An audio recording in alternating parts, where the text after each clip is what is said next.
We'll call this meeting to order. Please stand up for our Pledge of Allegiance. Brian, would you lead us? I pledge allegiance to the flag of the United States of America and to the republic for which it stands, one nation, under God, indivisible, with liberty and justice for all.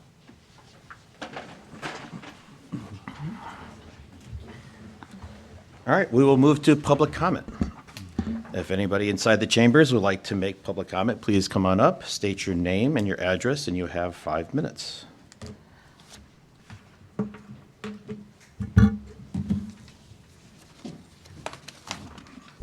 Tim Kelly, 62 Westview. Tonight, I understand the council will consider the capital plan. Significant capital expenditures typically require us to borrow and bond more debt. This coming fiscal year, our annual debt service will exceed that of Glastonbury, a much larger town. We'll be 50% higher than Simsbury, a similar-sized town with the same number of school buildings, students, et cetera. And we'll be 4 times the size of Avon. In fact, our annual debt payments will exceed Simsbury, Avon, Canton, and Burlington combined. So our mortgage payment is higher than the rest of the entire Farmington Valley put together. Town policy has been to keep our debt-to-budget ratio under 10%. We will exceed that limit in this coming year, the next year, and the one after that.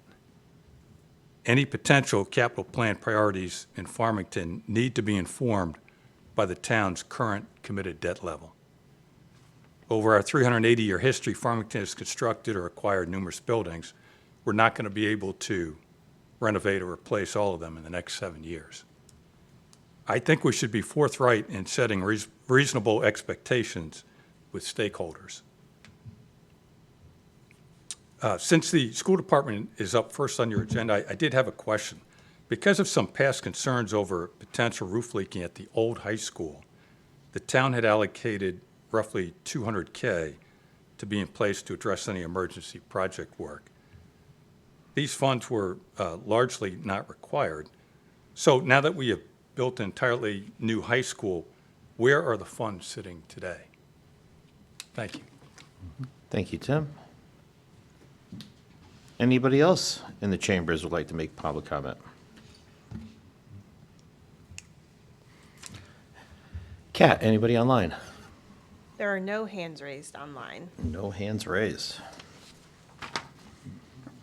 All right, going once, going twice. Then we will move on to D1, Maureen. Legal notice, Town of Farmington public hearing. A public hearing will be held on Tuesday, February 25th, 2025 at 6 p.m. in the Town Hall Council Chambers on the Town Manager's proposed 7-year capital improvement plan. Dated at Farmington, Connecticut, this third day of February 2025, Kathleen A. Blonsky, Town Manager. So do you want me to go kind of over the schedule for tonight? Please. Okay, so I'm going to do my presentation right now, and then from there, the school system is going to give their presentation. Then you're going to allow the public, again, an opportunity to comment on the budget, online and in person. After that's done, Kathy and her staff are going to come up, and they're going to go through the board budget again, capital budget in detail with you all. You'll ask any questions, obviously. Then my staff will come in, and we'll go through my capital presentation. Typically, we do not make any changes tonight. We just listen, and then at the first March meeting, we start the public hearing on the entire budget. We do this because capital budget is meaty, and this gives us an opportunity to spend more time on it now, and then when we go through it in March, you look at the capital budget with the entire budget. All right, Okay? great. Anybody have any questions before we move on? All right, Keith, E1, please. I make a motion. Wait. Sorry, am I good? Nope, I'm doing my public hearing. Okay. Oh, that's right. Sorry, I'm a little fast. That wasn't it? Come on. Confusing in my, It's 6:04. Come on, let's get this moving.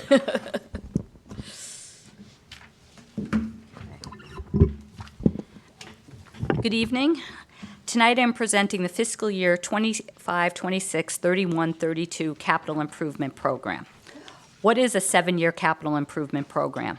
The Capital Improvement Plan, CIP, is the planning document by which the town of Farmington plans for the improvements it will undertake over the next 7 years.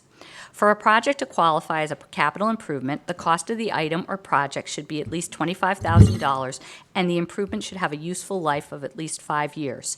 Equipment or projects which cost less than $25,000 or which have a useful life of less than 5 years do not qualify as a capital improvement and should be included as an expense in the operating budget. Although a capital improvement may have a recurring or ongoing operating expense related to its purchase or construction, that expense is not included in the CIP but is included in the operating budget. How does the town fund a capital project? Projects in the CIP may be funded from a variety of sources: appropriations, bonding, a state or federal grant, or another source of funds. An appropriation can be from several sources. For example, the general fund or recreation fund. If the cash appropriation is from the general fund, revenues including property taxes support the appropriation. If the appropriation is from the recreation fund, then non-tax revenues, primarily user fees from recreation programs, support the appropriation. An appropriation is available when the budget in which the appropriation is included is improved. Capital Improvement Policy Summary. The town's capital improvement policy states the following. The town will strive to maintain a high reliance on pay-as-you-go financing for its capital improvements. The town's objective will be to contribute at least 2.5% of the operating budget's annual general fund revenues to the capital improvement plan. 7-year overview. The capital improvement plan calls for the expenditure of $89,508,500 over the next 7 years. Of this amount, $28,623,500 is proposed to be funded through the appropriations from the general fund. Bonding authorizations totaling $58,500,000 are also proposed, and $2,385,000 is being proposed from other funds. I will now review the budget in detail. Overview of Year 1. The first year of the CIP plan calls for the expenditure of $7,466,500. Of this amount, $3,401,500 is proposed to be funded through appropriations from the general fund. Bonding authorizations totaling $3,650,000 are proposed, as well as a proposal for $115,000 from other funds and $300,000 through the reallocation of funds. Proposed bonding. $1 million for the highway garage HVAC system replacement. In 2023, the town of Farmington commissioned an HVAC systems condition analysis report for 4 town-owned buildings: Farmington Town Hall, Farmington Police Department, Farmington Community and Senior Center, and the Farmington Highway Garage. The report determined that all 4 facilities required significant renovations to bring existing systems, equipment, and control systems up to the current construction and energy standards to provide reliable, consistent, and maintainable HVAC systems. The Highway Garage's heating and ventilation and cooling system is the original HVAC system installed in 1999. Per the 2023 report, it was determined that the Highway Garage HVAC system has significant issues beyond repair. $2,200,000 for the Community Senior Center HVAC replacement, and $450,000 for the Community and Senior Center roof replacement, for a total of $2,650,000. Also noted in the 2023 HVAC report, the original HVAC system at the Community and Senior Center, installed in 2002, was determined to be at the end of its useful service life. I'm proposing to couple the HVAC replacement project with the roof replacement at the Community and Senior Center. The Community and Senior Center roof is 23 years old, original to the building, and has leaks that frequently require repair. It is scheduled to be replaced in the 7-year capital plan. The air conditioning units are rooftop units and will be more efficient and economical if the roof is replaced at the same time as the HVAC replacement. Proposed other funding. These capital projects are being funded by other funding sources and not through the general fund or taxpayer dollars. These funding sources include the open space account, user fees, and a reappropriation of funds. $50,000, Tinty Barn improvements. Funds will be used for a complete restoration of the Gambrel section of the Tinty Barn. The town has been banking funds to complete this project. $65,000 recreation facility improvements. Funds will be used to replace netting at the softball field at Tungus Mead. $300,000 Meadow Road sidewalks. This is a reappropriation from the Main Street Sidewalk Project. Reimbursement funds have been received, and a portion of these funds will be used to design and construct sidewalks on Meadow Road.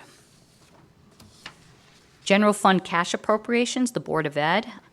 I will now summarize the general fund cash appropriations for the first year of the capital improvements plan. The full Board of Education submission is included with the capital plan and listed on the screen. The Board of Education will explain each item in full detail following this presentation. General fund cash appropriations engineering department. I'm recommending $50,000 for the town's engineering division. Funds will be used for the replacement of town-owned streetlights and mandatory stormwater testing and permitting.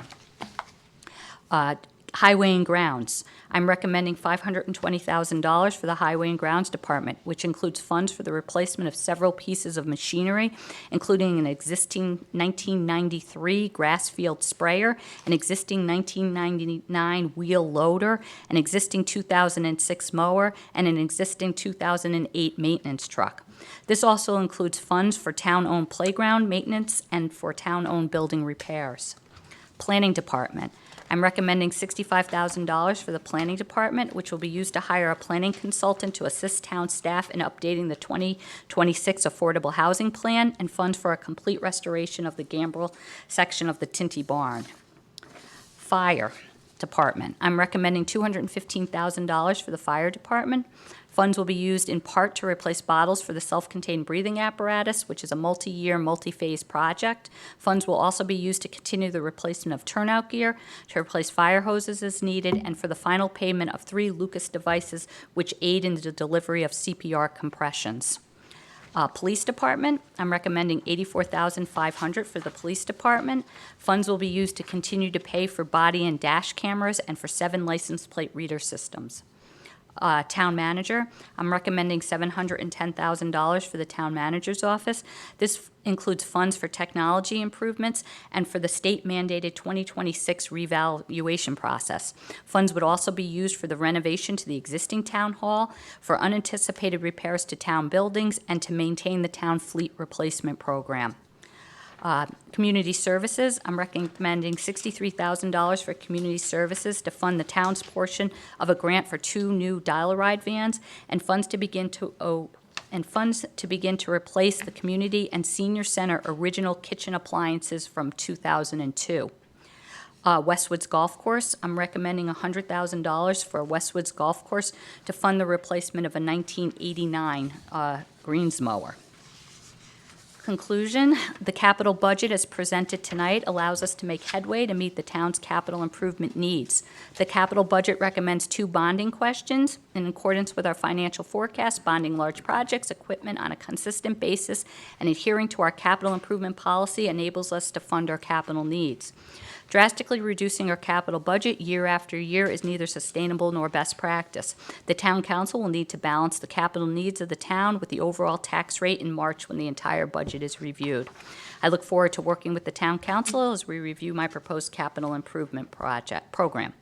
On the screen is the upcoming budget schedule. The public hearing of my recommended budget is March 11th at 7 p.m. here in the Town Hall Council Chambers. Council Chambers.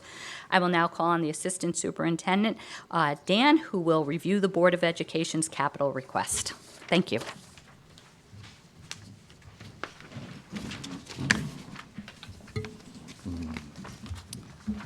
Good evening, everyone. I'm Dan Zatoon, Assistant Superintendent of Finance and Operations. Pleased to present our capital improvement budget.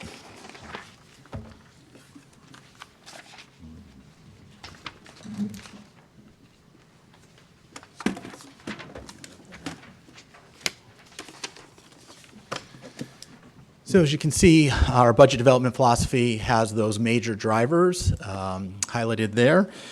It's also important to note, after we utilize those as kind of our foundation, from there, the central office team will assess those recommendations from school leaders, like I said, those documents, and look to develop our proposals. We also closely monitor legislative updates that may impact future capital requests.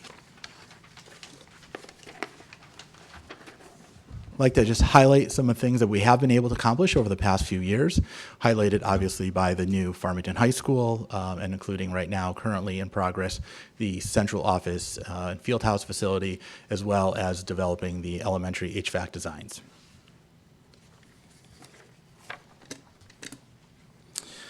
Aligning ourselves to the town's approach to developing and implementing a capital budget, we put our things in buckets. So you can see that those are the buckets that we have. And so the first one is technology. We're requesting $550,000 in the technology bucket, with those projects being highlighted.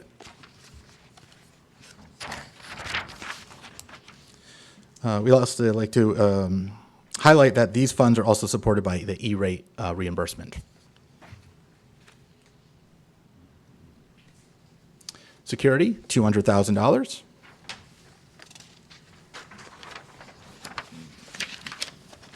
And you see the items that are highlighted there. The badge printer replacement, that is kind of seeing its end of life. That's 10 years old. And so, looking to, once again, maintain those devices and objects. For code and safety compliance, $200,000 request. And here's another example where we're working with the town, looking to partner town with some related work for East Farms parking area to plan to address sidewalk repairs at the same time, so we can develop some efficiency there. But also, as you can see, to continue ADA and health safety concerns as they come up. So mechanical, electrical, and plumbing, as we refer to as MEP, $200,000.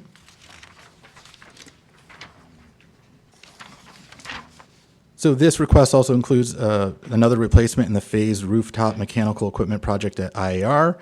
The installation of this rooftop unit will complete the multi-year phased project at Irving Robbins.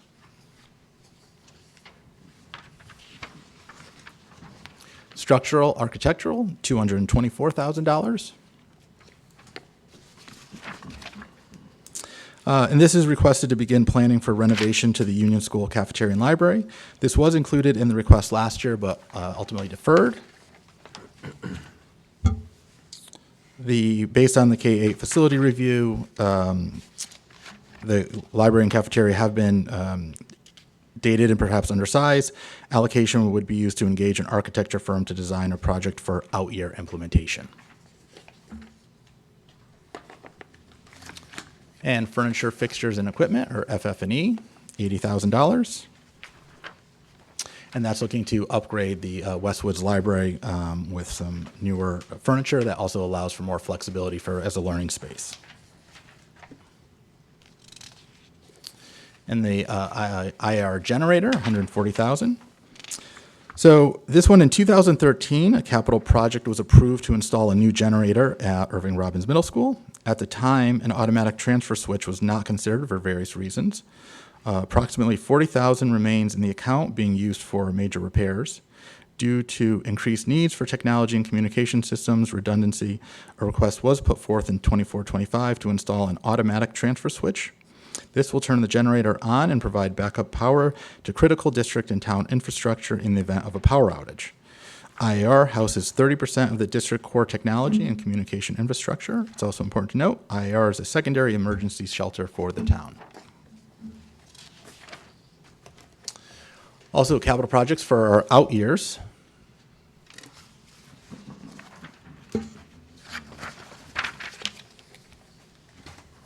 And you can see highlighted by the K4 HVAC air conditioning projects. Also, doing an updated K8 facility review that was last completed in 2018, and then some of the structural architectural projects.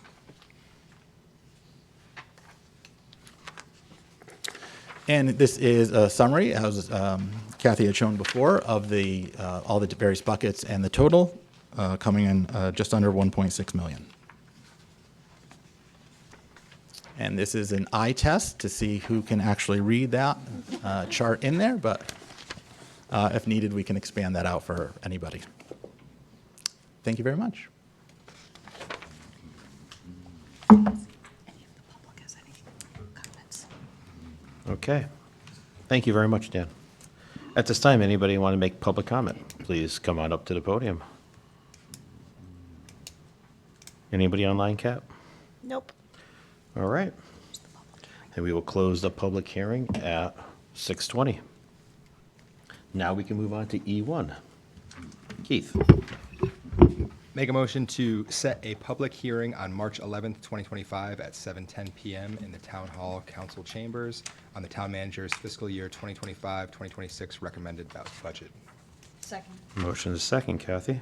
We typically put this on the last agenda, and I missed it, so that's why it's here. We're just setting the public hearing.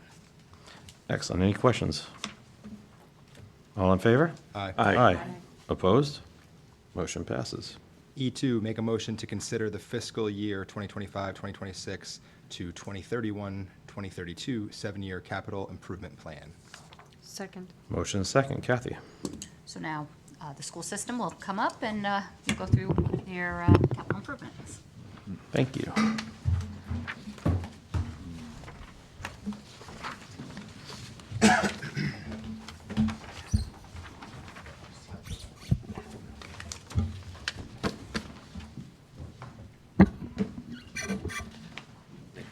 Welcome, everybody. Hope everyone's well.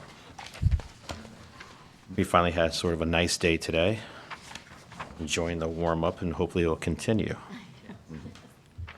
And obviously, congratulations, Superintendent Greeter. Here's going to be a big loss for you to go, but I guess we're going to have to have fun now for the next couple of meetings with you, huh? Make sure this is the Lots best. of work to do. We'll make sure this is the best one. We say the best for last, as they say. Well, thank you so much. And, to be here today giving our capital improvement, we have to start with just acknowledging and thanking our community and all of you for our beautiful high school that our students love, our teachers love. It really has been just such an extraordinary experience to open the high school and just watch how students and adults are reacting. And it just has been incredibly positive. We have lots of visitors from other districts that come, and they're very envious of Farmington. And they're learning a lot from us, and we're really happy to share our experience with other school districts as they try to accomplish different construction projects, but also just learning from how we planned this, and it was such a collaborative effort with our community, our elected officials, so thank you. And thank you. And it's been great, because the students I do come across, I always ask them how they do enjoy school, and I have not heard anything negative. Everyone's happy to be there. They love it. So it's an awesome experience, and I'm glad to all be a part of it. So thank you for all your work. All right, so we're open to any questions that you might have, and we'll just move to whatever slide you'd like us to move to. Certainly. We'll start left to right. Dave, you have anything for him? Start pulling things up and start looking through it again really quick. I guess I would start with technology, so you got servers, network equipment, wireless infrastructure, classroom AV upgrades, Irving A. Robbins, teacher Chromebooks, Westwood Rewire. So are these things upgrades? Are they replacement of things that are beginning to just, have a shelf life? Are they kind of new programs that are expanding, like the Westwood Rewire? Just kind of what's the focus? So the first three categories, servers, network equipment, and wireless infrastructure, fall into the banking category. We put a little bit of money in each year, and it's for annual replacements. With the building of the high school, we utilized capital funds because we had a better reimbursement or better grant rate utilizing E-rate. We installed next generation switching gear. We're now looking to utilize some of the money that we've banked as we continue to add to it to start replacement of equipment in the other 6 schools as well, to bring those into the same generation as the new high school. Classroom AV upgrades and teacher Chromebooks are a yearly replacement process. We chip away at that at different buildings. For this year, we're looking at AV upgrades at Irving Robbins specifically. The K4s were done several years ago. Obviously, we have the new high school. Westwoods was completed last year, so we're now moving into Irving Robbins and looking to chip away at a large portion of that. Same with teacher Chromebooks. There's a portion that we replace each year. The teacher Chromebooks are also on a similar 4-year cycle as our students, and we're moving the teacher Chromebooks into a little bit higher end model to help support them. The hope is that over the course of the next couple of years, we might actually reduce the presence or our footprint with teacher desktops in classrooms in opting for the Chromebooks in their hands. And the new LCD boards that we're installing have built-in browsers. So there's an element of efficiencies there too in keeping up with that process. The Westwoods Rewire is the next school in line. So we, over the course of the past 6 years, maybe more, because there's the COVID gap in there, we did a rewire of our elementary schools. We've done a partial rewire at Irving Robbins where needed. New high school is a complete rewire, and Westwoods is the next one in line. Westwoods has actually been on our radar for a while. With the roof project happening this summer, the school's offline. It's a perfect opportunity to get that work done with minimal disruption. And it also addresses a problem we've had for a long time since the building of that building, where the ports in the closets were never labeled. So it's a little bit of a hunt and peck when we have a wiring issue. This will address that so that we can adequately service when necessary. Got it. Anybody else? Sure. Yeah, sorry, I lost blank for a moment. Last year, the technology budget that you guys had requested, I think, was about 500,000, and it got reduced to 300. Correct. And last year, you had projected 575 for this year, and you're requesting 550. So I'm just curious, are there things that aren't getting done, or are there efficiencies? Is there anything? 575 is the projection based on the expectation that costs are always going to go up. Based on cost estimates now for the work that we're looking to complete, 550 is adequate.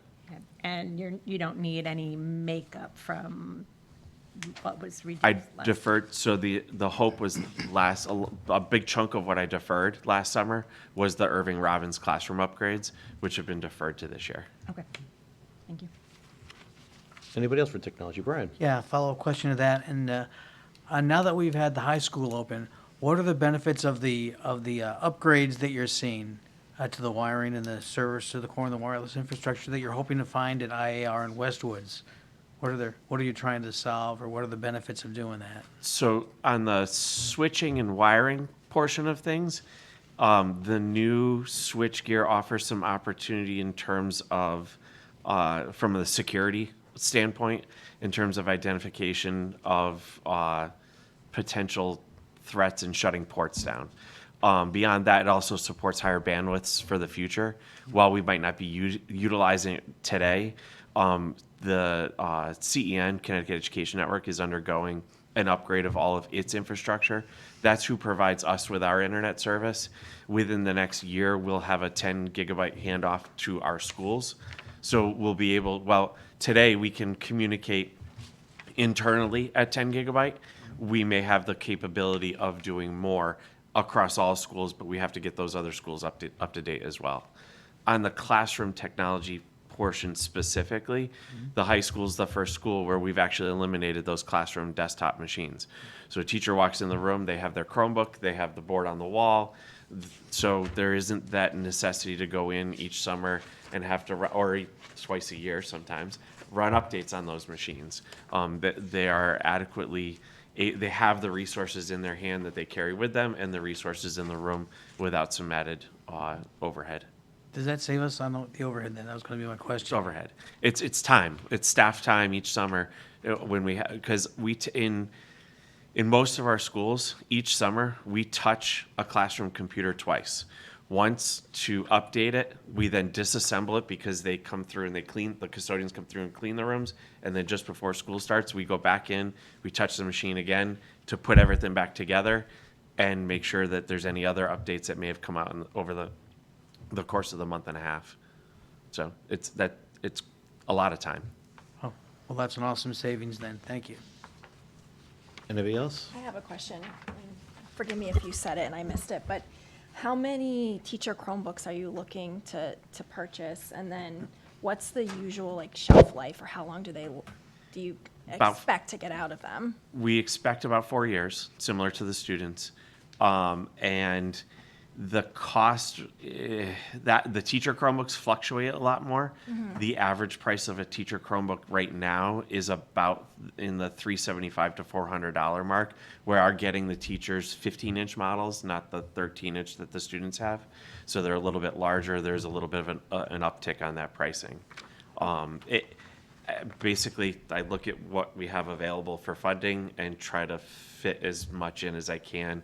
For this year, we did about 125 teacher Chromebooks. Okay. And do those, how does that compare to like the desktop's shelf life? In It's terms of- roughly the same. Yeah, okay. Desktops were about a 4-year, 5-year life cycle on desktops. Great, thank you. Anybody else? Just a follow-up question on the Certainly. laptops, and that is, once we finish using them after 4 years, is there a way that we repurpose or sell them, or is there trade-in? How does that work, and what's the benefit to Farmington? Sometimes we'll cannibalize the devices and use them for parts.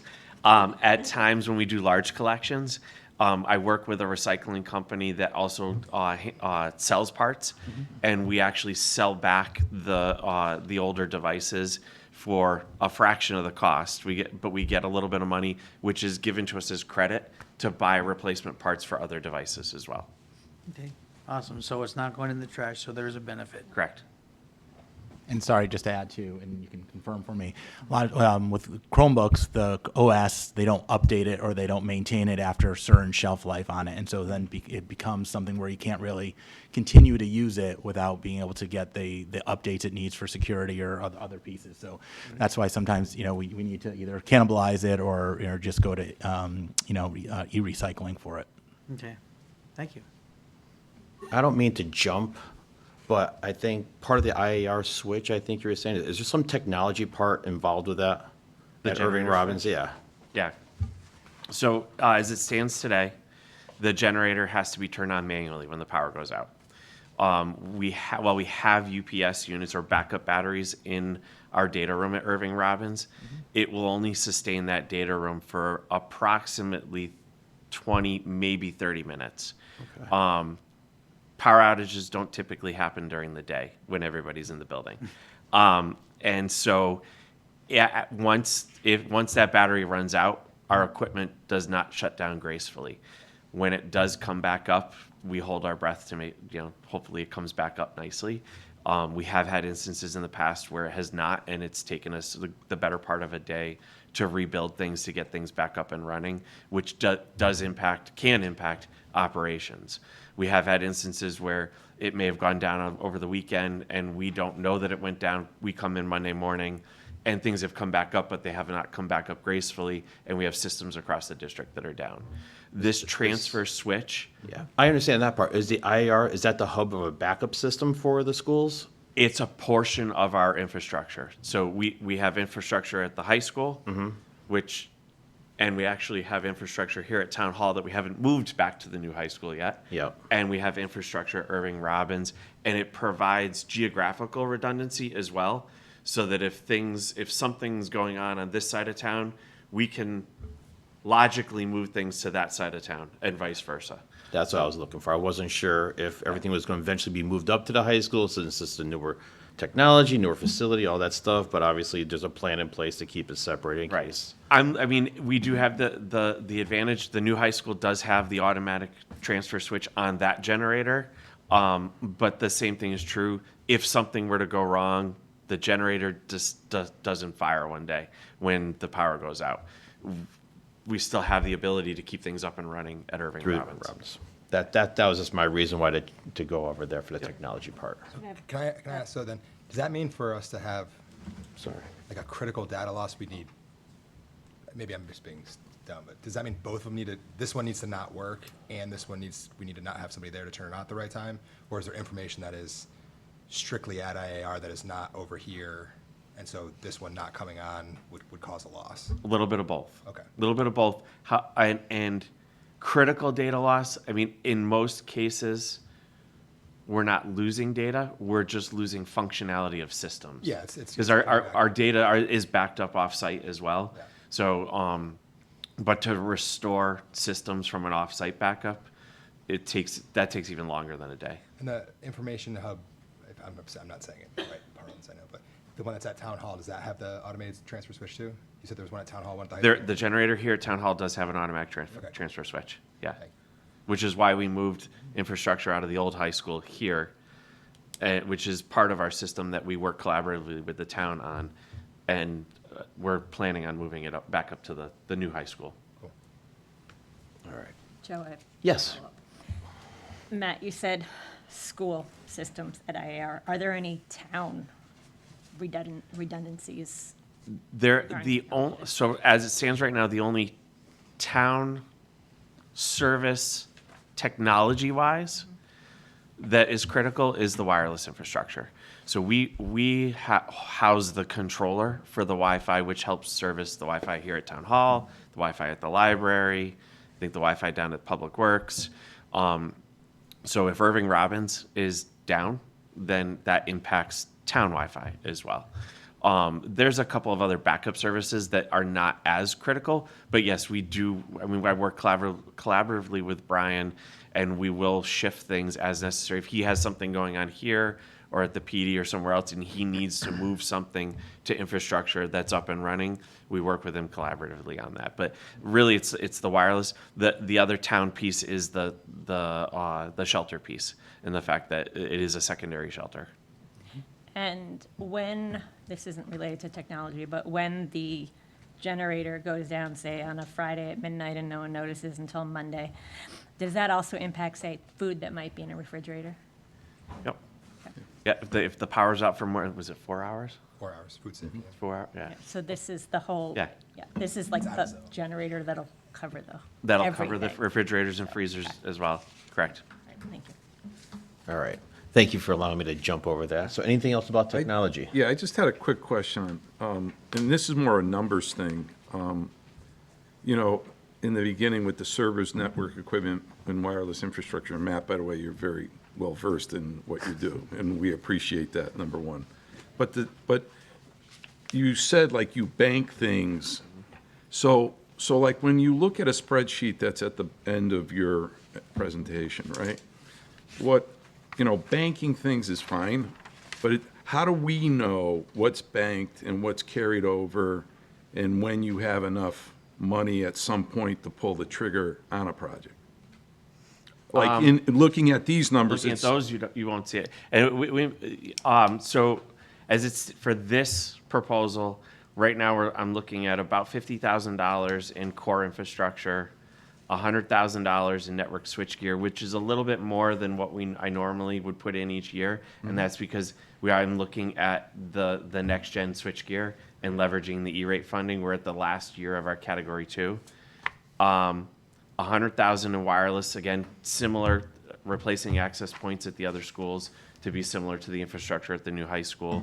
$150,000 in classroom AV upgrades at Irving Robbins. Yep. About $100,000 in teacher Chromebooks. And $50,000 in the Westwoods Rewire.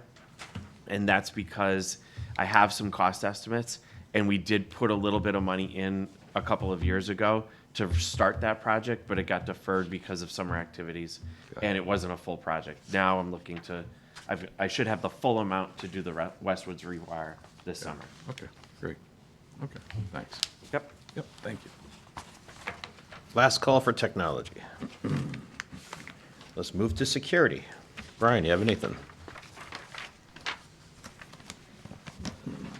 Or I could just open it up to the floor, whatever's easier for you. Well, when I was looking at the technology, I mean, the security, we've made some great leaps at the high school from what I've learned over time.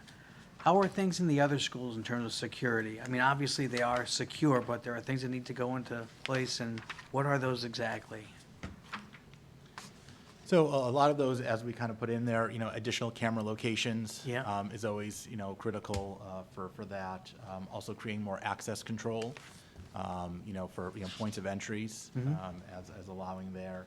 And a question on that is, who sees those camera locations? Is it just in the school, or does it go to the police station as well? So it's my understanding that the police have access to. Dispatch does have access if necessary. They do, but Yeah. they're not monitoring, No. but if they need to, they can get access to it and look at stuff. Correct. Correct. Thank you. I'll just add that we've just completed a 10-year security audit, so we have a plan for the next 10 years for security, and you'll see that in the next 10 years in capital and in our operating budget. So this is our second now security audit. If you remember way back, we had done a security audit that had many different recommendations in it, and now we're in our second iteration of it. So just so that all of you know, we have clear plans for the next 10 years or so when it comes to safety and security. And, that was also supported by all of you through our capital planning. With the new high school, does that bring your budget down, obviously, since everything's been almost done in one shot? Definitely is a savings when we look at what the recommendations are from the security audit. It is mostly focused K-8, but there are always things as we look at anything that we're looking in the future toward, but that building is brand new and has all the security features that, we're hoping to achieve in all schools. Great. Is the PA and camera locations, is that all the K-8 schools? Is everybody getting something out of that? The PA? So that one, East- East Farms Right. was already completed for the PA clock integration, and now it's looking to work through the other schools to be able to do the same thing. Okay. And then everybody's getting some new camera locations too, except for the high school. Yes, although I think even the high school think- identified maybe a couple. The high school identified some too. I think West District might be the only one that doesn't have an actual pinpoint on one right now, but that we've got one or two at each of the schools. Okay. Anybody else for security? We'll move on to code and safety compliance.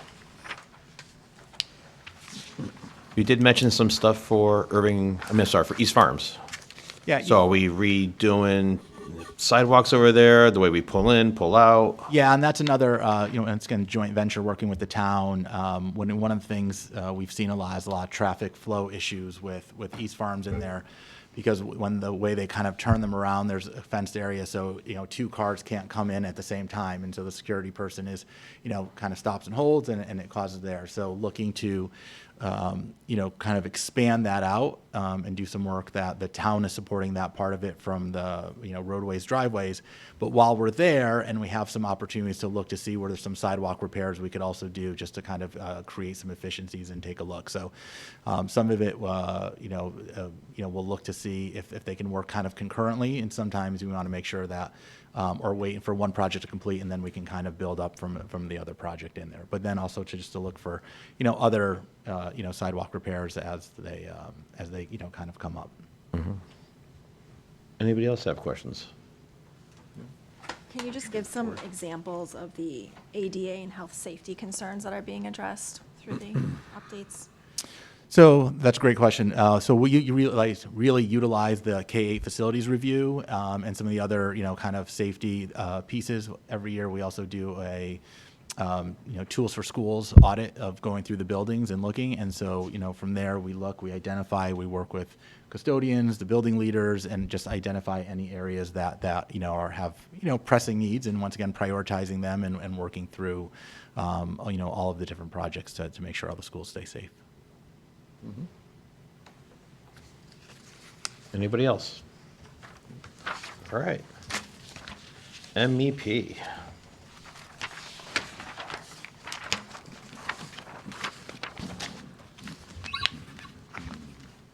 Any state funds or grants or anything for the roof replacement for Irving Robbins?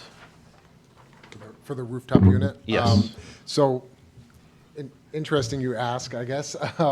So not currently. Our hope is that there will be legislative action come this spring where the state will actually make HVAC projects one of the categories that is a reimbursable project under the typical state grant process. So that's one of the reasons we pulled back the HVAC projects that we had asked for the last couple of years. So if that becomes the case, then we'll bring it forward again as a reimbursable project for that. We don't know what the guidelines will be on that. Probably a rooftop unit replacement still will not be reimbursable. The amount that's listed here isn't anticipated to be because it's a one-off kind of maintenance type thing. But our hope is that the larger projects to redo the HVAC at the K4s, that would be those would be reimbursable projects. Right. Any other questions for them? It also sounds like they've kind of figured out the bonding a little bit. Aren't they going to change, like before you had a forecast what the project ought to be, before it even needed the, the state reimbursement? And I believe they're cleaning that up, correct? Yeah, one of the biggest things with that was kind of a timeline issue with those projects. Right. So they wanted us to have funding already available, which doesn't work in a referendum town necessarily. So that will go away. So it'll be typical, like we did with the Westwoods roof. So we would approve an amount, and you go, you can actually apply for the grant, get the amount, and then go forward. You don't have to have the money before you apply for the grant. Yeah, and that's, also to your point, the fundamental change that they're making. Before it was really on this grant system with this very tight timeline and such. Now the legislation is working on, and from the people we hear, they seem pretty confident it'll pass. It's moving now really into like the school construction grant, right? And so it's reimbursable just like Farmington High School and those projects would be, and Farmington would be, whatever percentage of that reimbursement would be. So it would fall under that kind of that same category than being this separate grant process that's different than the reimbursable for the construction. Now, on the mechanical reimbursement, what they've talked about, because that was always a big thing, right? They always pushed you away from renovation, get into new. We can fund new renovation, especially mechanical systems. We don't want to own them. You never maintained them, type of thing. Are they going to put a pool of money that? Do they target money? How much money is going to be allocated for school districts? What have you heard? No, that they would have to increase the amount that they have pooled for the school construction grant program. Okay. Is basically what it would be. I don't think. So with the 2 rounds that they did previously of the HVAC, they had a specific amount that they were allocating, and then it was a competition basically for everybody to be able to get that, part of that amount. This would be something where it would, just like a roof replacement. It should flow. It should flow like a typical capital project. Got it. Okay. Yes, exactly. Yep. Great. Thanks. Anybody else? Well, just because we're on that topic, the numbers, and this is for the out years, but the projection for the HVAC replacements for each of the elementary schools, what are those numbers based on? Like, how are you projecting those numbers? So that was just the amount we carried that forward from last year with just a increase of, I think it was 5% that we put for the escalation. Without knowing exactly the timeline of how we'll roll out those projects. Right now they're lumped into that 1 year, but as we work with an architect to talk about implementation of these projects, and does it make sense to do it in 2 staggered years or over a series of 4 years, those numbers could shift to other years, and the escalation would be appropriate for how long we Okay. deferred out on those. That's helpful, thank you. Anybody else? Structural and architectural.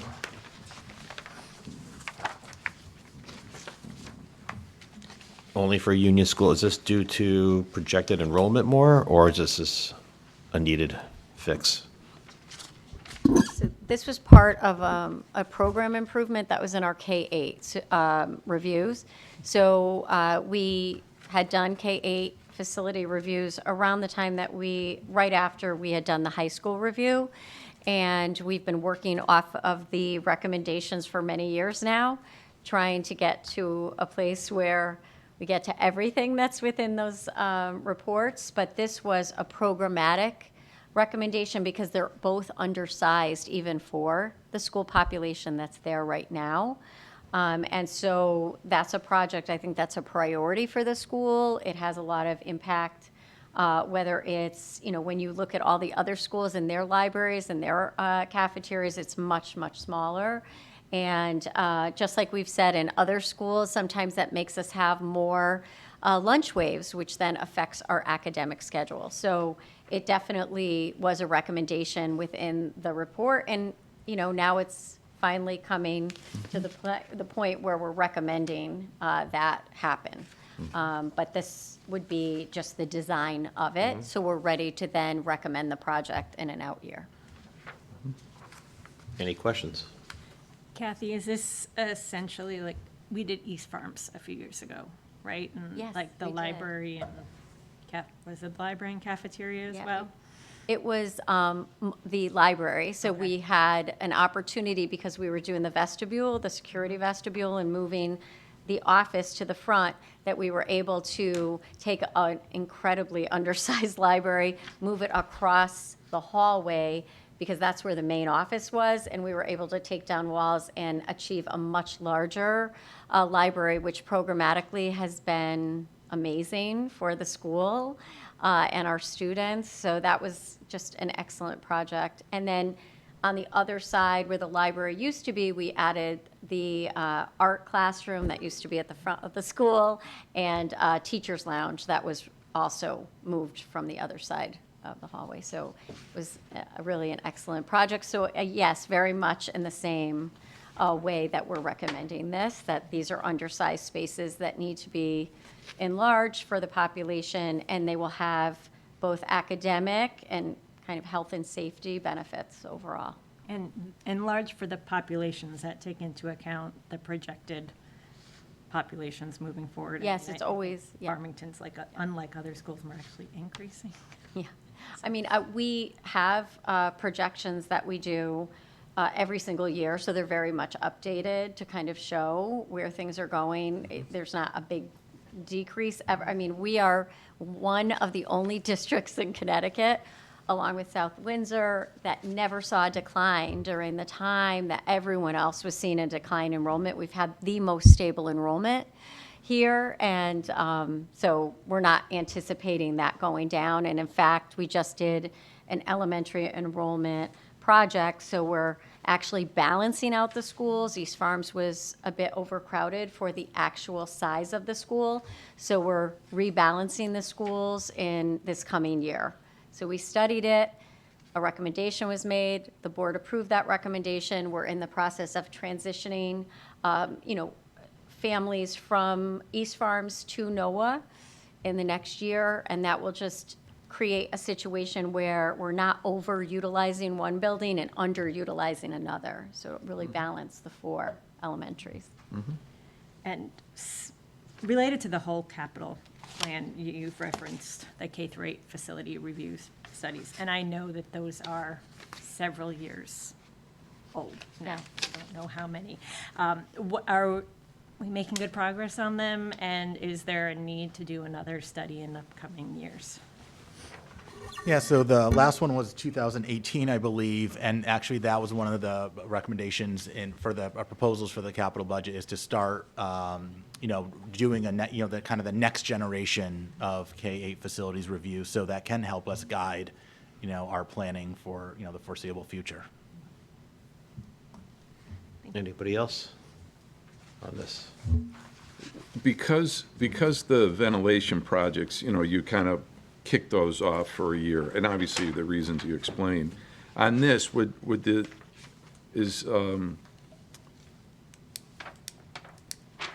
the ventilation project be part of this also, the cafeteria / I guess potentially it could be, but you're only talking about a small portion of, so when we're talking about doing the HVAC for a whole building, Right. it's really only a small portion of it. I think it could be done in conjunction if it was one summer where you were doing the HVAC where you could do this project. But there's also, Yeah. you know, if the timing doesn't work, they could be done Got it. separately. No Okay, problem. yep. Makes sense.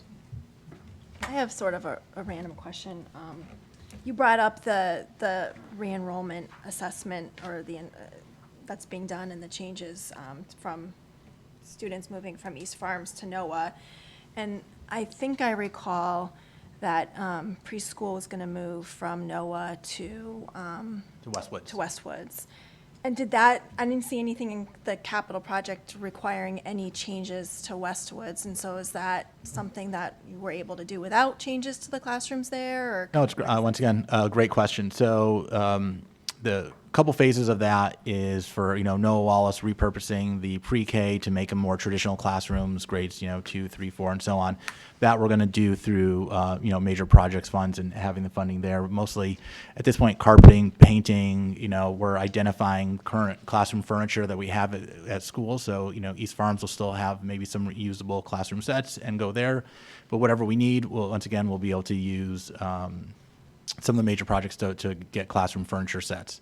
So Noah Wallace will be set there. Then as we transfer to Westwoods, same thing, we're looking at really kind of making them appropriate level. Right now they're for these, upper elementary students. And so some of those, bathroom stalls and sinks and classroom furniture isn't really, age appropriate for them. So we're looking at taking those classrooms there and doing those pieces and retrofitting them to make them appropriate for there. And then the only really larger project is putting in a pre-K playscape area. And so we're working through that, but through the Excel program through the funding they have, they're going to be paying for that. So there's no need to use either capital or major projects funds for that pre-K set. But Oh, that's great. Thank you. Last call for structural architectural. Okay. Furniture.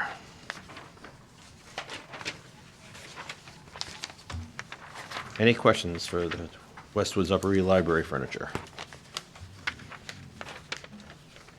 Looks like a nice chair. Comfy? Looks great. Are these, it's really a point of curiosity, are these tables similar to the ones at the high school where like they could write on the whiteboard and then lift it up? I don't think those ones are whiteboard No? ones. Okay. yeah. Right, but for the library, I mean, we've been buying lots of different types of furniture for all our spaces. So if that was something that they felt they needed, that could potentially be part of it. But we have a lot of those in classrooms now across the district. In fact, a lot of the desks we purchased, you can write with, write on them. So students will do math problems right on the desks now. They're like whiteboards. So it's really, opened up a lot of opportunities for our students when you get flexible furniture and have the opportunity for students to use it in a variety of ways. So we just really want it to match all the furniture we've been buying throughout the district. And, we just keep chipping away at our furniture plan. But we're not opposed if you want to make that 90,000. You're just trying to be thoughtful. Good upsell, good upsell, good job. Thank you, Patty. Any other good questions? No, thank you. Anybody else for furniture? IR generator. My only question is, can you get it, you can get it done, right? I mean, the transfer switch is, electrical gear is a big deal these days for lead times and so forth. So whether or not we can get it done this summer, that's our hope. This number kept going up. We've played with this number several times. 4 years ago, the estimate was 120. And then we got another one 2 years ago at about 160. So this builds in. We've got 100. With this plus what's in the account now, gives us about $180,000, which we think is enough to do the project based on cost estimates, and then we'll time it out from there as to the when it gets done. Again, it would get done with minimal disruption to the operations of the building. Anybody else for the I switch? had one other question, and that is, it sounds like from what I heard tonight that the switch is certainly a benefit for the school, but it's really a benefit for the town because it backs up the systems that are used throughout the town. And It was a benefit 4 years ago, too, Brian. I was just going to say, I've seen this for the last 3 years, and we need to do it. But not my call. All right, anybody else? All I right, just want to add, on this particular project, we are using part of the balance, but we're looking really closely at all of our balances. So I know there was a comment about FHS roof, and we're definitely working with Joe right now on that, because if we do have money and balances that we know the project's done, or there's no need for it, we're always working with Joe Swecki on that. I just wanted everyone to know that. oh, Yeah. from the public comment prior. Yes. Yes, thank you very much for addressing that. Yeah. One question, Superintendent. If there is a need by anybody on the council here to see Union School to get a better understanding of the structural, architectural needs, would there be an opportunity before March 11th to get a viewing of it if someone needed Sure. to? Absolutely. Great. Obviously, you can only see so much through a picture, so obviously, some of us haven't been in there for years, so to get a better understanding of how it really looks and what you're trying to address. Come at lunch to see I'm just how. going to say, have lunch. Wait a second, how much is Do a lunch? real sense of what it's like. And can I go up twice?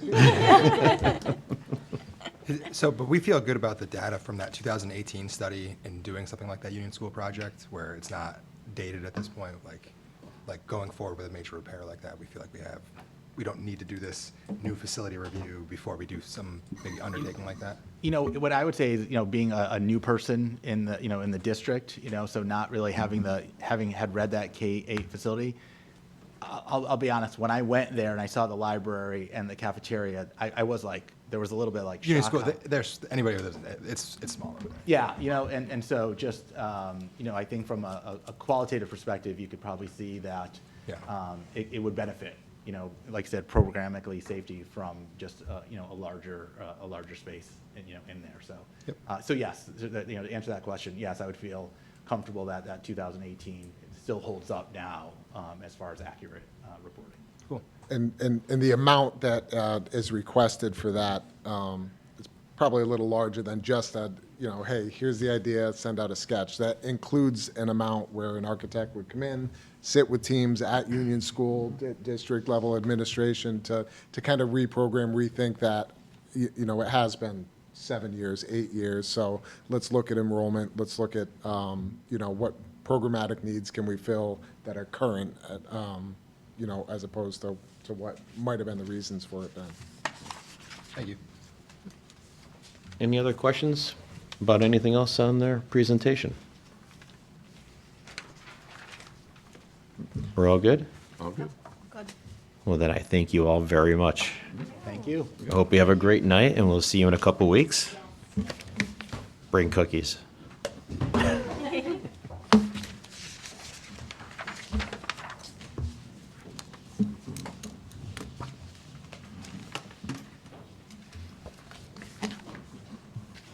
Thanks.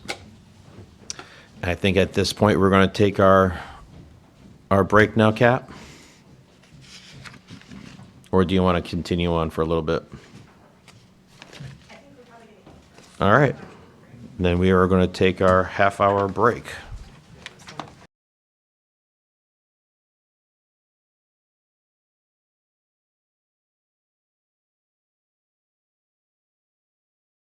All right, welcome back. Kathy, we'll start off with you with the police department. Yes. So everyone, if they would like to work off of, I think, Joe's pages. So the police department, their 25-26 request is $84,500. What that is for is it's for technology improvements, and funds will be used to continue to pay for the body and in-dash cameras and to purchase 7 license plate reader systems. This includes our dash and body worn cameras, warranties on these products, evidence, license, and media storage. And this is our yearly payment of $67,052, so that's the first. And then we lease 7 flock cameras around town for $2,500 each, for $17,500. The lease covers maintenance, repair, storage, and user license. These cameras capture all license plates passing by the camera to alert dispatch in real time for numerous items. Some examples are stolen vehicles, violent criminals, missing or overdue drivers. The camera allows agencies to share data across multiple jurisdictions, and those are the 2 items in the police department. All right. Any questions for the police budget? Go ahead. Just a question, Kathy, comparing the technology improvements this year to last year. What was requested last year was higher than what was granted, and what's requested this year is significantly lower than what was projected for this year. So is there anything that is not included in this, or is this just an actual projection of what's needed? Does that make sense? Yeah, I think it's an actual projection. We're trying to, just chip away. Technology is a never-ending, especially in the police department, but we are trying to, we have a 5-year-out plan and just chip away at it, and I think that the police department was happy with this request, the 87.5. Okay. I mean, 84.5, sorry. It's not specific to the police department because it's from what was funded last year, but can you remind me what LOCIP is? LoCIP? Oh, LoCIP, yes. LoCIP, and that is Joe. It's a state grant program, and it's gone through its, right now it's in its second iteration of it. Basically, it's a state grant program. They bond money, and they give an allocation to towns based on your population, some other factors. And the original program was that it has to be used for capital projects, and it has to be used, it used to be that you'd have to apply for the money, do the project, and then get reimbursed. We get about $220,000 a year. Last year, they changed the program. They actually now give us the money up front.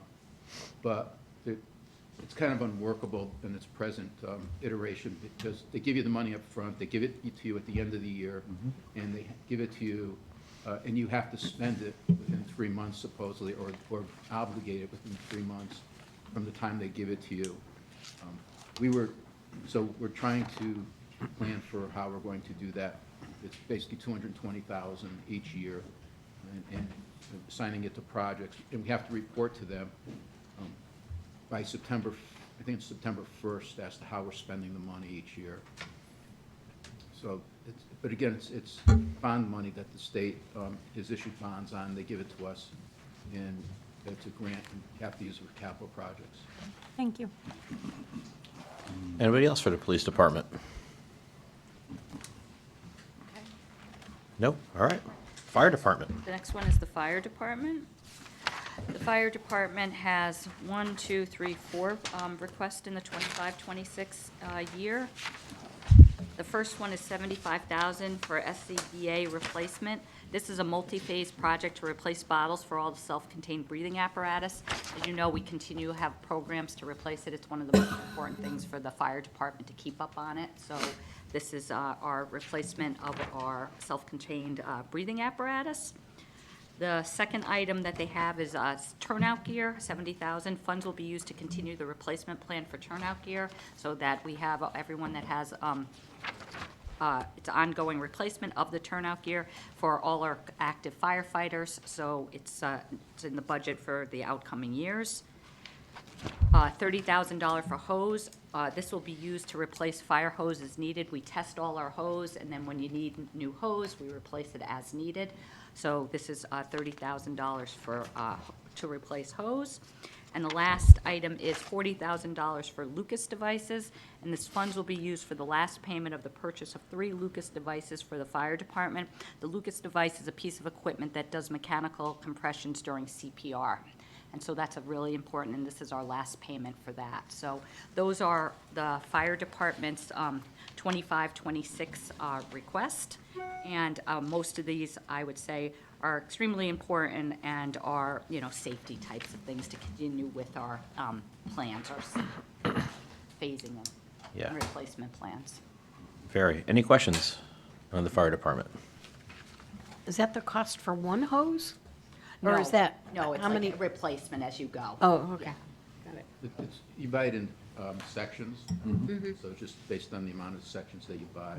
We, our replacement program is basically as hoses gets tested and failed, then we replace that section of hose. The big replacement takes place when we do buy an apparatus. We buy all new hose at that time for the apparatus. So technically, some of the hose can be up to 30 years old, as long as it's still working. Oh, wow. As long as it continues to pass the inspection each year.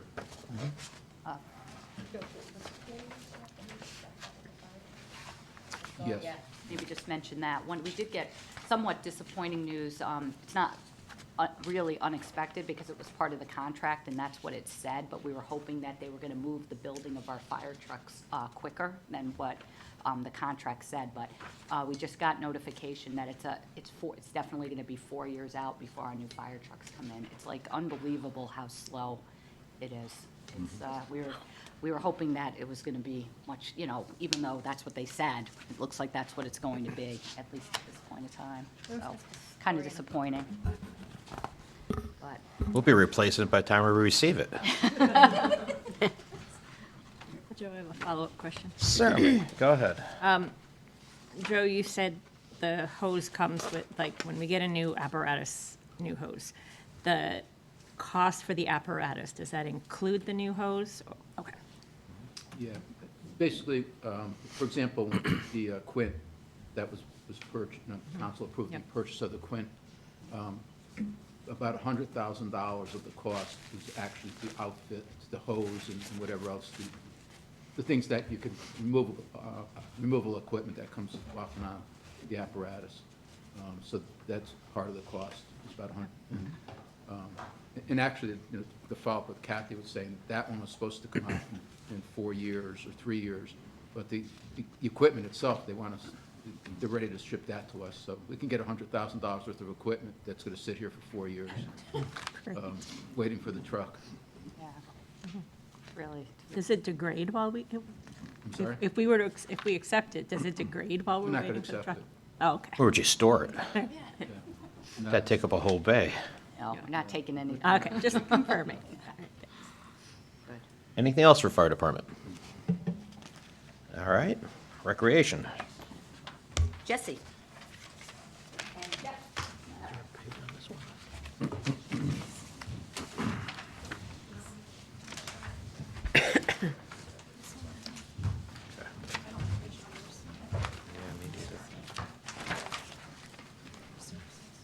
All right. I'd like to introduce Jessie, and how do you say your last name? Katana. So I say it correctly. She is our new Director of Recreation. You've been here 3 weeks? 3 weeks. She's hit the ground running.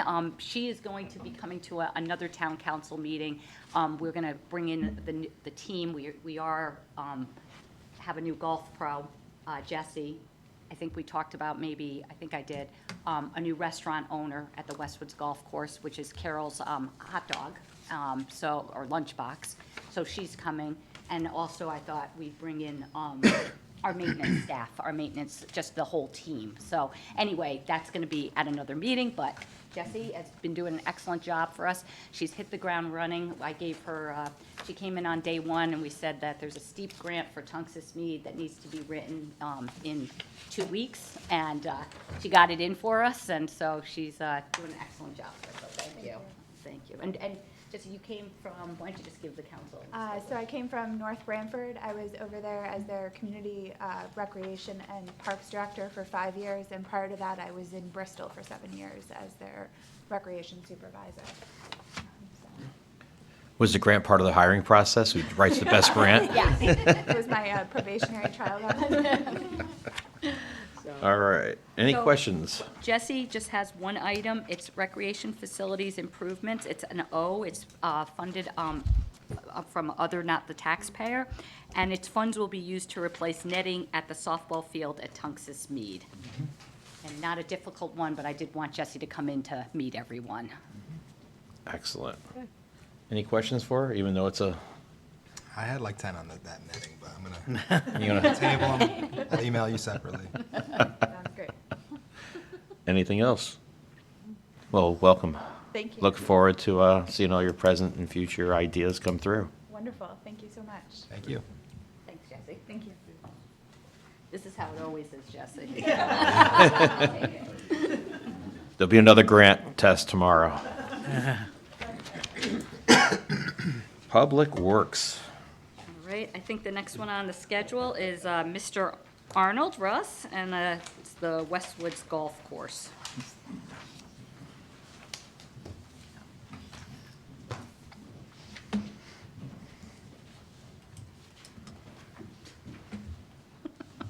Thanks. Everyone knows Russ. Good evening. Good evening. Westwoods Golf Course, we have one item. It's $100,000 for a greens mower.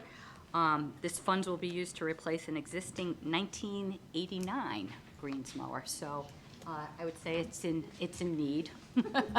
So, Can't get another 10 years out of that one, Russ? Come on. What's that? Another 10 years out of it? We got 10 years out of it 10 years ago. Any Guinness Book of World Records for all the stuff that we're able to keep moving? Keep going, you're gonna hear some other good stuff. But if we keep it Okay. longer, it'll probably be worth selling. You know, it's an antique, we can make money. I can't even get antique plates on this. so, a needed item, so Westwoods Golf Course. The next item is in Highway and Grounds. So the Highway and Grounds Department, we have 7 items, and we'll go through each one of those. We'll start with the sprayer in the grounds. So funds will be used to replace an existing 1993 sprayer for all grass fields. And Russ, what does that do? This applies the fertilizer to all of our fields in town. Used all the time? Oh, well, through the Some, yeah. summers. So just so you know, last year, we funded Westwood sprayer. We took that sprayer and brought it down to the Parks Department because it was newer and got rid of our 1974 sprayer. And it's fine, this one, it's really, we got to throw it out. There's nothing left, nothing we can do for it, nothing we can revive it with. And plus, we have all of our fertilizer sitting in our garage waiting to be applied. So we were a little lax on applying fertilizer last year because our sprayer was down. And when you're either underspraying or overspraying, so you're wasting chemical one way or the other. So that's the reason that's on this year's capital. It's a dedicated one piece. It's not a dual-purpose type of machine. Correct. It's just a sprayer. Any questions about the sprayer? So that's used at the Mead, The Mead, the high school, everywhere. Every field. not the elementary schools, but every other field. The turf field, we fertilize that twice a week. It looks great, by the way. Thank goodness, yeah, thank goodness. No, just because I know it was a dry year last year, and the Mead fields, they were a little rough, so I'm assuming that some of that has to do with some of things like this. Like Partially, yeah, but we had our pump go down, we had an issue with our irrigation, Yeah, and we had to do a little MacGyver work on that, and got that running again. cool. The next item is Highway and Grounds. It's $300,000 for a 3 cubic yard loader. Funds will be used to replace an existing 1999 cubic yard wheel loader. And I think this, if I understand from Jim Rosbasin and you, is one of the top priorities. And maybe you Yes. can explain what this does. Not too much. It picks it up and puts it down? We use this pretty much every day, winter, summer. This helps plow the high school, one of them plows Westwood Upper Elementary School from snow. We use it to load the salt into our trucks in the winter. We load material in the summer. It is a year-round machine, and it has over 14,000 hours on it.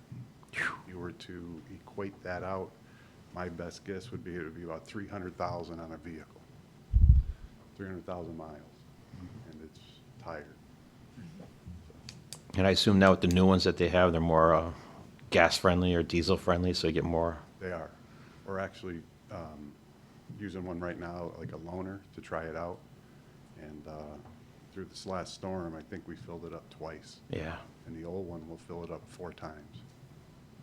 So it really is fuel efficient, the new systems they got. Are you looking at a particular brand, or you have to go out to bid for it, or? Joe just lets us pick it off the thing. We don't bid anything. Yeah, we'll have it. We needed you after dinner, you know? This keeps us awake here, so thank you. Good timing. No, we have a whole program that we go through. Yeah. This is why I don't let you talk. Feed me earlier. Any questions about the new possible loader? Oh, wait a minute. Did you say possible? Well, it's not done yet. If you want to grab me a cookie. Okay. The next item is $25,000 for field and playground equipment, and funds will be used for basic maintenance and repair of town-wide playgrounds. And so this would be, my understanding is the South Road Playground, Lake Garda, West District School. Yeah, we're trying to buy a couple pieces if we can. It's getting very expensive now. One of these pieces could go for $11,000.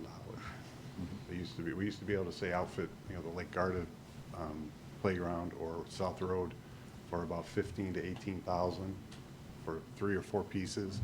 Now you're getting 1 to 2, 3 pieces, maybe, depending on what it is, for $25,000. So it's to basically remove broken equipment and replace it with what we can fit in. Great. Any questions? Brian? You have a question. I'm curious to know how you know which pieces of equipment the kids want to play on. I got to bring you with me so you can ride them, and if you fall off, You know I'm going to take you up on that. we can right in first in the thaw. What it is, like when you go to some of this stuff, you just look at it; it's just falling apart. Oh, just to replace what's already there. So it's just Exactly. replacement. It's not looking at actually new things that are out. No, I'm not riding it myself.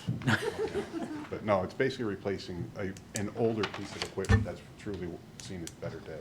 All right. That's So- what it is. I could be I'm just misinformed. So the town side handles the playgrounds at the schools, because I heard the schools were talking about doing playground for preschool at Westwoods. It's Excel. That's Excel. Okay, so it's separate from what, okay. Understood. I get it now. So the town paid for that Westwoods playground that's there now. Or no, that was funded separately. I remember that now. I remember that now, sorry. Got it. So, and then at West District, is it the lower area? West District is the low. Has like the 2 playgrounds, right? It has the lower area and then the upper area. The upper area seems like it's a little bit newer. Oh, that's a Boundless Playground. That was Okay. a special project all by itself. That was a Okay. grant. A grant that we got through the Boundless Playground when that was in action. Okay. Back in, that was 06, I think, 05, 06. I think typically, back in the day, playgrounds were like fundraisers, right? Correct. Okay. Back in the Local day, they- PTAs, they would fundraise to build new playgrounds. Back in my day, we had big tires at West District, okay? That's what we played in. We had stainless steel and it fell off it. Burned on it. And so now, basically what these numbers are is the maintenance, just to keep maintaining. Okay, so we're not- maintaining okay. them. Not building new ones, but maintaining them. And then, just so you know, on some of these accounts, and you probably, I'm not sure if you see it or not see it, but like, obviously, we try to keep the capital budget down. We could use a lot more money than this. So Yeah. we try to be reasonable and try to make progress every year, so that's. Let's be clear, she's being reasonable for what she has to present to you. Not my request. Now, do you, on all of this, is this the equipment cost just, right? Because you self-perform the swap out? Correct. Yeah. Russ, is the newer equipment, does it last as long or like everything else? You want me to answer that out loud?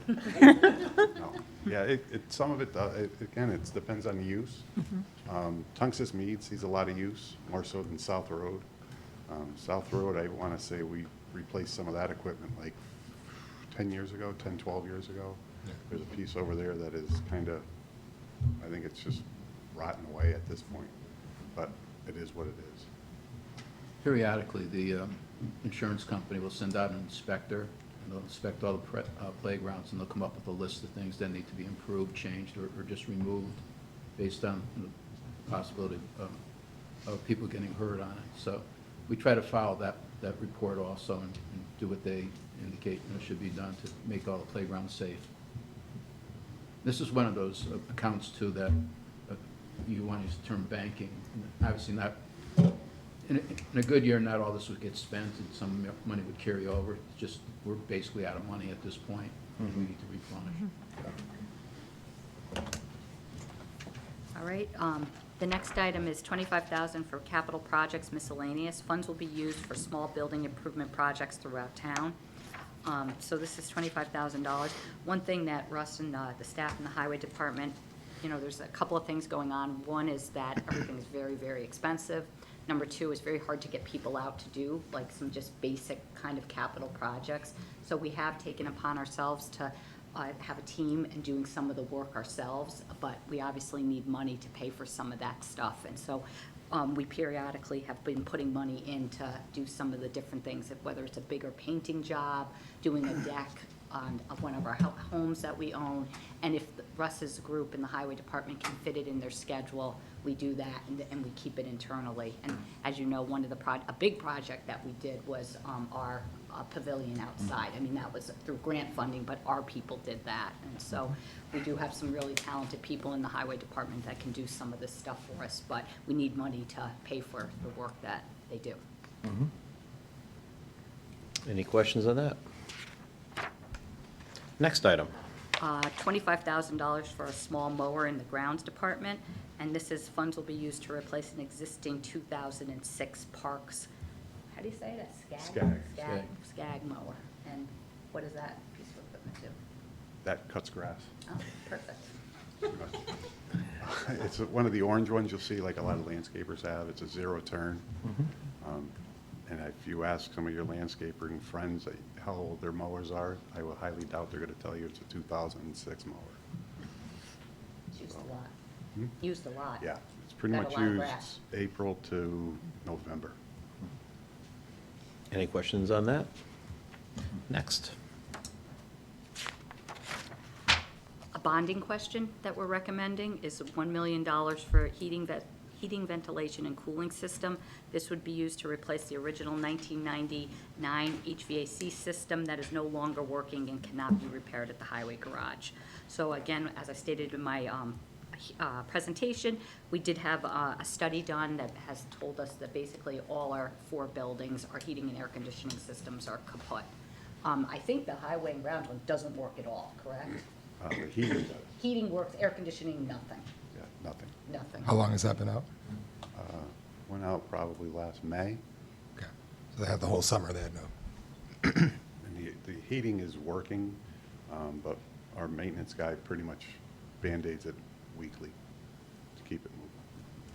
So it would be $1 million to get that up and running. Is that just for the offices and stuff, or is that part of the, on the mechanic side also? Office area. Yeah, the mechanics, they don't have anything. Just a fan, huh? No. And how long would that take to get redone if it was were to be approved? Like, would you have it for the We summer? would start this, no. This would be for next year. Another system that to build up and ship out? Hmm? Is it some of those systems that to build up and ship out like they've been talking about? Well, we'd have to design it. Yeah. Have the design done, and then put it out to bid, and then get all the equipment and everything, and get it installed. So, working with our architect, if this gets approved, we'd probably get going sometime in middle of May, beginning of June. Get the design done for the fall, get it out to bid, and early spring, get it installed. That would probably be the timeline. All right. It's the 1 million, then the build and the design is done in-house? No, Or does the 1 million include the design? It concludes the design. Anybody else? Next. Next one is $80,000 for a fleet maintenance truck, and funds will be used to replace an existing 2008 highway maintenance truck. I think this is, my understanding is the sign truck? Sign truck. The sign truck. And, Do you want me to explain that? yeah, I didn't know if I was working too much. you're already in trouble. Yeah, it's gonna be a fun day tomorrow. See you at 8:30 in the morning. 7:20. This is to replace our sign truck. This is for our gentleman who goes around and replaces all the stop signs, street signs, MUTCD signs. He also does our garbage cans if there's repairs that we have to do, replacements, things like that. And he also is used when he paints our crosswalks as well. So wherever we have a crosswalk on our town roads, he'll go and use this truck with a trailer for paint, doing all that. Again, a specialty vehicle. Correct. It's a pickup truck with a special bed on the back. Hold all his tools and everything. Any questions? Next item. Next item is in the engineer. Oh, hold on, stand by. Sorry. Unrelated to the request for this year, last year, we had projected high school bleachers for 1.3. Is that now, because it's moved to the building committee side, so that it's like, What was you looking for? so last year, the high school bleachers were projected at 1.3 million. Is that now, I want to make sure that's now on the, that was covered as part of the building committee, so it's, the high school building committee, so it's not on this budget? Correct. Okay, thank you. The next item is engineering, and the engineering department has three items. The first one is light pole replacements, and that's $25,000, and it would be, funds will be used to replace town-owned street lights as needed. Some of you may remember, it's been a long time now we've owned our own street lights, right? It seems 5 years. 5 years, yeah. So we do now own our own streetlights, so any maintenance and different repairs. So we, again, I think, Joe, if I'm right, this is another one that we bank money for, but we don't have any more money in the account. Right. So we need to put money in to start when things come up with the streetlights. Questions? Next. Environmental compliance, funds will be used for required stormwater testing and permitting. As you can, on the out years, this is a standard item just based on laws and environmental compliance that we have money in there to comply with that. Is that part of water pollution control, or is that a separate item now? This is for stormwater. Okay, so they run their own stuff at WPCA, and we have this over here. Correct. Gotcha. Any questions? Next. Next one is the Meadow Road sidewalks, and this is to Meadow Road sidewalks, and this is reimbursement funds have been received from the Main Street Sidewalk Program. A portion of these funds will be added to what we have already for the Meadow Road sidewalks, so we can complete the whole job. And that's $300,000.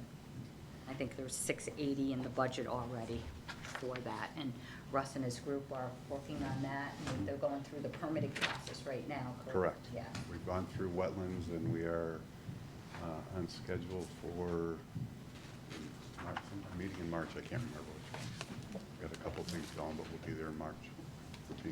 So the one question on this, on the $300,000, obviously you're reappropriating the money towards Meadow Road, right? So I was just curious, was there things in the Main Street project that just didn't get done, or, were eliminated programmatically, or? That's just the grant funding. The grant funding came through. Okay, okay, so it's just the grant. Everything got paid, now it's the grant came Right. through. Yes. Project was completed, and when we applied for, again, a reimbursement grant from the state, Right. we up front of the money. Okay. Money came back. Got it. So the money could be reused for other projects. Got it. Any questions? I have a question. Dam improvements is a new item on the capital plan from prior years, so what dam and what is, I mean, I know there's a lot of dams, but what, is that just, like, when something comes up, you're putting it in the plan so we can pay for it? Is there an anticipated need coming up? Yes, ma'am. So we have 2 dams that the town owns, the Reservoir Dam and Twin Ponds Dam along Coppermine. Okay. And we had to do our inspection for Connecticut DEP. Every 7 years, you have to inspect that level of a dam. And that was last year. With that inspection, you hire a consultant, and it's a relatively cheap program, but that dam is lined with trees. It's been fully treed since I can ever remember. But as it being a dam, they don't like trees on them. We have to do, so it's going to cost a lot of money to remove all the trees, fill in some minor holes, They want us to basically regrade the top of the dam. There's a little, it's undulating a little bit, but it's not failing by any means. There's no loss of life for it. The impoundment is very small. There's not much water in the twin ponds. They're very shallow. So the water would basically, if the dam were to break, it would flood the wetlands behind Redcoat Lane, Whispering Rod, that open space area in there. There'd be no damage anywhere, but it's part of that, and that's what's triggered this to start. We got to start putting money away to bank for that project. All right, so in response to the inspections. Correct. And the reservoir dam we inspect every 2 years because of the loss of life capability. It's a high hazard dam classification because of the housing down below it. So that we do every 2 years, and we do a more rigorous program on that. So we got to, for that dam inspection, we have to start. It could be a $750,000 project. Okay. So this is just really to start it off and get it going. Great, thank you. Any other damn questions? That was for you, Brian. Go ahead. Play. I just have a question about the Rails to Trails coming up. Nothing this year, but it looks like we've got some money going up in the next couple of years, and I was wondering if there was a project going on. Not at all. We're just throwing money in there, Brian, to hide it, be done with it. Putting it into the road somewhere? Oh, man. That will be, so our first trail went in from Route 4 heading to Avon in 1995. So we are looking to start, we're getting ready to have, we have to repave. So we have, this is to start banking money, get those older sections of trails paved. And we have like 12 and a half miles of trail now. So that's what that money is geared towards. Awesome. We try to keep on hoping that maybe with some of the state grants and that it's a regional project and a regional trail system, so, because a lot of the towns are in the same situation, and actually, I would say that our trails, it's probably even in a little bit better of a section, because if you ever go on some other parts where the routes and everything and how we did ours is much better. But it would be nice to get a big state grant where they could do all the trails over, because they're all been built around, the same time. So we continually hope for something like that, but. Is CROG doing anything? Well, that's who we're looking at through CROG and Yeah, we look everything at like CROG. that, yeah. So, Awesome. so far, it hasn't happened, but that's something that we always say that'd be a great regional project. No, thanks for looking at To and do putting that. that in there. Just asking, so Yeah, thanks. no, Yeah, good no, it's a question. great question. And it's one of those, everybody uses the trail. We have a lot of trail use. Yeah. We have one of the better sections of the trail, in my personal opinion. We Along 100%. the river. And it gets, The fencing is awesome. we're getting there. No, you guys do a nice job. I was really impressed when I heard you guys build that. The fence? The fence, yeah, with the trees from around town, so. That's a new thing. Yeah. Yeah, that's awesome. Yeah, it's That's something we should like publicize. I think people think that's cool. Like, it's like, Wetsky Sawmill.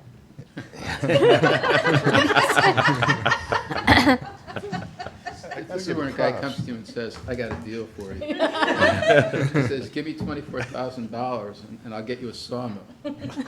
And I said, okay. And then 2 years later, or 3 years 3 later. years later. 3 years later, a No, it was sawmill 2. It shows was up 2. and he hands me a bill for $24,000, says, I got the sawmill. Yeah. So we put his name on it. Farmington Lumber, Farmington Fence. 052. It's great, though. Fill all these Yeah, bunch of it's a- holes. It's a great idea. Any questions? Those? All right, next. Next is planning. We have 3 items in planning. The first one is the Affordable Housing Plan, and that will be funds will be used to hire a planning consultant to work with the town staff to evaluate TPZ regulations and recommend any changes to satisfy the new legal obligations required by the state statute, and implement recommendations of the town's affordable housing plans. Funds will also be used to update the 2026 Affordable Housing Plan. Questions on the housing plan? Next. The next one is the Tinty barn improvements, and this is an account that we've been banking money on, and it's from different areas too. And the Tinty barn is on Route 10 at the Tinty Farm, and This would be, funds will be used for the complete restoration of the Gambrel section of the Tinty Barn. The town has been banking funds to complete this project. If we do not do it, the barn was basically going to fall down. So It's not safe to be around right now, no, right? we got to do it. So it would be the complete restoration of it. So that's the Tinty Barn. Is that part of the stipulations that he left it, that had to be maintained? I don't think so. I don't think so. A lot of people like the barn. Hmm. You know, it's a nice historic barn. and Oh, yeah. We've put a considerable amount of work in it already, piecemealing it, but we never, right now, our barn gentleman is really like, he's not doing any more work to it. You can't. It's time to fix it. It's time to Yeah. do it. Any questions on the barn? And do you have the funds now with this last, incremental financing? Are you there? Yeah, we're there. Yeah. The total price is $162,900. All right. Next. I think that's it for us. Short and sweet. It was sweet. Thank you. Thank you, sir. Always entertaining. See you at 7. And if anybody wants to take a tour of the Joe Swetke sawmill, let you know. Well, we We can take a tour of the sawmill eventually, or what? Perfect. get you with a picture. I've never seen the sawmill. So you, It's named after you. You haven't seen it yet, Joe? seen it, no. So we don't know that there technically is a sawmill. I don't know what it is. It's one place and I go there and it's not. I think there. Russ I needs go to to sit the down place, again. it's not there. A few more questions. Yeah. Two guys and a chainsaw. Thank you, Russ. I didn't realize you had a sawmill named after you. That's kind of exciting. How are you, Nancy? Everyone knows Nancy? How is everyone? Nancy. Nancy has 4 items to talk about today. The first one is the dial-a-ride vans, and that's $28,000. Funds will be used for the town's portion of a grant for 2 new dial-a-ride vans. So we have grant funding, and then we have to put a portion in, so the $28,000 is our portion of it. And we're getting 2 of them? Yeah, it's a 20/80 split. Okay, so we'll have how many when it's all said and done? Well, these 2 are going to replace our 2 that we have. Our now current that have 2. Gone over 100,000 miles. All right. So that's how the grant works. Once you hit 100, you can get it. We may do a little bit of a different configuration. Right now, they both have a wheelchair lift to get in, but what happens is we have folks who aren't in wheelchairs that use the lift to get on. If we have a wheelchair on it, we can't pick up somebody you with a lose. walker. Yeah. So we may do 2 on one to switch it up. So one will be about 68,000, the other will be about 80, which would be about 28,000 would be the 20%. All right. What do you do with the old ones? We actually, because they're bought through DOT, we actually give them back and they sell them at auction. The frames of all of them, just because of the use in winter, aren't in great shape, but I guess parts of the chassis and parts of the lift they do use. Any other questions of the vans? Next item. The next item is a bonding question, and it's for the heating and ventilation and community center for the senior center. So again, like what we did for the police department, we'd like to do the roof at the same time of doing the air conditioning system. Both the roof leaks, the air conditioning system is at its end of its useful life. Knock wood, it still works. Yep. It's one of the few that actually still is working, but it's on its last legs. And so it would be to recommend a bonding question to do both of those. Questions? Next item. And just so you know, the heating ventilation would be $2,200,000 and the roof was $450,000, but it would be combined together. Actually, a question, we're bonding for $2,650,000? It would be. Yeah, it's Two- So it's, yeah, the that's bond right, is for yeah. both of them together, Yeah, not just yeah. the projects together? Right. This makes sense. Thing on the roof. The next item is the $35,000 for the senior center building improvements, and funds would be used for the replacement of kitchen appliances that are original to the 2002 building. And I think, Nancy, remind me, I thought you had something in mind, right? Was it- Yep, well, definitely with the stove, we want to replace it, but also reconfigure it a little bit different. Back when we built the building, we had thought you know, the hot plate, and we're just not using it that way, so we'd like to get something that's reconfigured. Plus, the stove has had a lot of issues. We've had the fire department visit us often in the weekend because people can smell the propane, so it definitely needs some work. We've done a lot of work on it, but it's definitely not gonna last too much longer. And this is just a replacement of the equipment, so not changing the type of stove? Correct, correct. Nope, not that. And then also one of the warmers needs some replacement, and then parts of the dishwasher, but not the whole. So that's where the 35 came from. All right, any other questions? Next item. That's it, yeah. That was short and sweet. Yep. Next time, don't follow Russ. You go first next time, all right? know, It's probably be a lot easier. Yeah, it feels like you're following a comedian. Yeah. Nancy's a late night person, so she's always wants to be late on the agenda. Hi, Brian. Everyone knows Brian. Mr. Rush, how are you? Good, how about you? Good, sir. All right, so this is the town manager's request. We have 1, 2, 3, 4, 5 different items. The first item is technology improvements for $220,000. I'll have Brian do it, but funds in this account will be used for server infrastructure replacement, police department server and storage replacement, network switch replacement, and technology for the new town hall. I don't know if, Brian, you want to explain that in more simple terms, or what it is? Sure. So $30,000 is for server infrastructure replacement that we were talking about, that I think you were talking about with Matt earlier. That is a banking account that we're saving to do a project down the road. Okay. Police department server and storage replacement is $80,000. That was purchased about 6 years ago. It's out of warranty. Just one of those things that we need to replace them every, 6 to 8 years. The next thing is the police department switch for $35,000. That was purchased in 2012. Sorry, not 2000. Yeah, it was purchased in 2012. It went end of life in 2018, and it went end of service life, which means they aren't doing any patches for it anymore last year.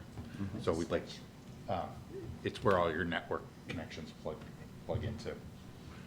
And it was network communications.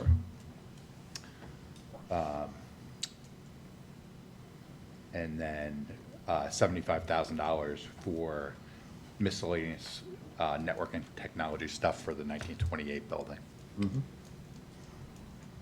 Now, when you're doing all the equipment, are you working obviously with BOE? Are you guys getting the same type of materials so you guys both can access and work on it together so you can So we brainstorm do- off each other?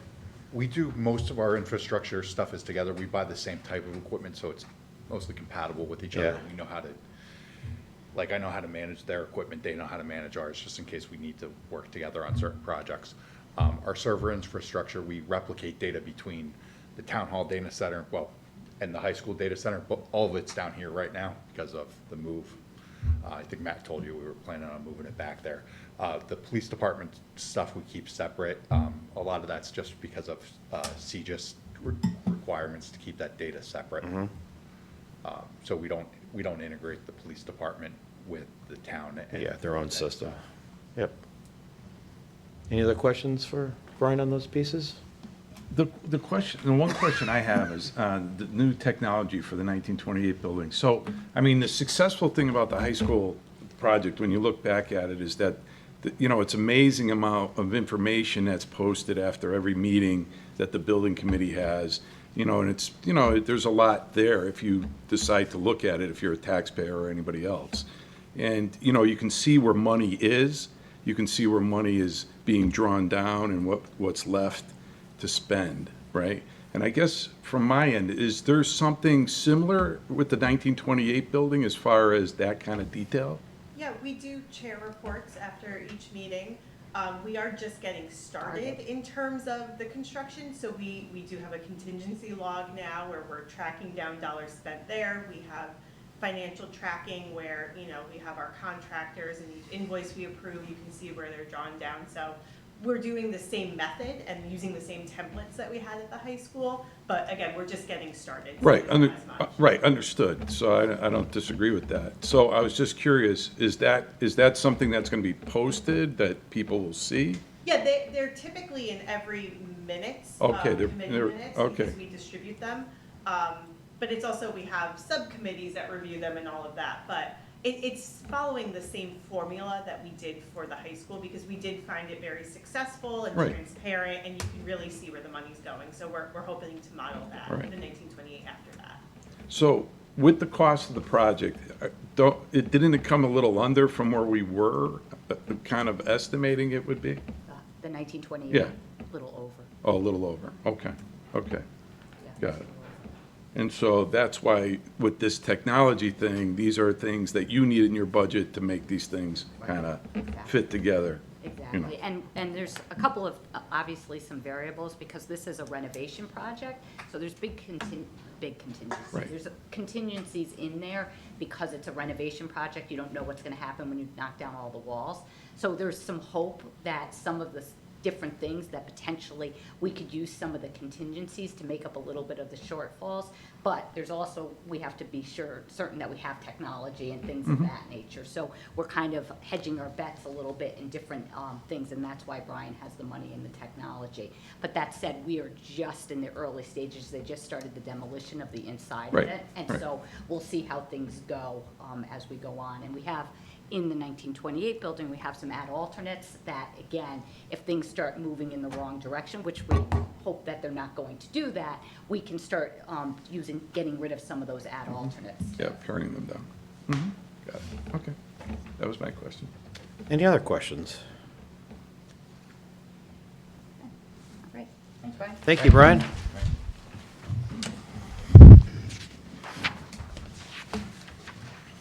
The next item is $150,000 for revaluation. Funds will be used for the 2026 revaluation process that is required by state law. Seems like every time we're finished with revaluation, we're starting again, and it's an expensive undertaking. So we are having $150,000 in the 25-26, and then 26-27, we have another $150,000 slotted. All right. Questions on that? There was no way to get out of that four-year loop, huh? We're stuck in it. Yeah, we're stuck in it because of the way the state law was written and the way the state then tried to implement the law. There's 4 towns. 4 towns out of all those, and we got picked. Yeah, and it. That's so lucky. It basically fell because of the way the timing of our last revaluation. So we ended up on the 4-year cycle instead of the 5-year cycle. And you're actually going to do it twice. So you're going to do it in 2026, and then you're going to do it again in 2030. So, and then after that, you should go back to the 5-year cycle. Should. Right. You know, I mean, philosophically, you probably want to do it as frequently as possible. I know it's expensive to do, it's $300,000 Yeah. or a pop to do it, but, there are counties in the United States that do it every 2 years. So, and the more you do it, the cheaper it gets. But, Better value of your house Yeah. more often. well, no, the cost of actually having a reval is cheaper. Oh, yeah, no, but I mean, just saying it's But- better to. But it's, like, you look at the last time, you did it in 2017, then you did it in, 2022, or whatever it was, and it's, in that 4-year span or 5-year span, the values just shot up because of whatever was going on in the world.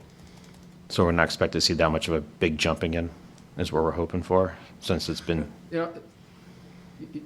I mean, we'll see how it plays out, but in talking to the assessor, the big concern is that what's happening, you're in the business. You're chasing product, right? Yeah. And what happens when you chase product?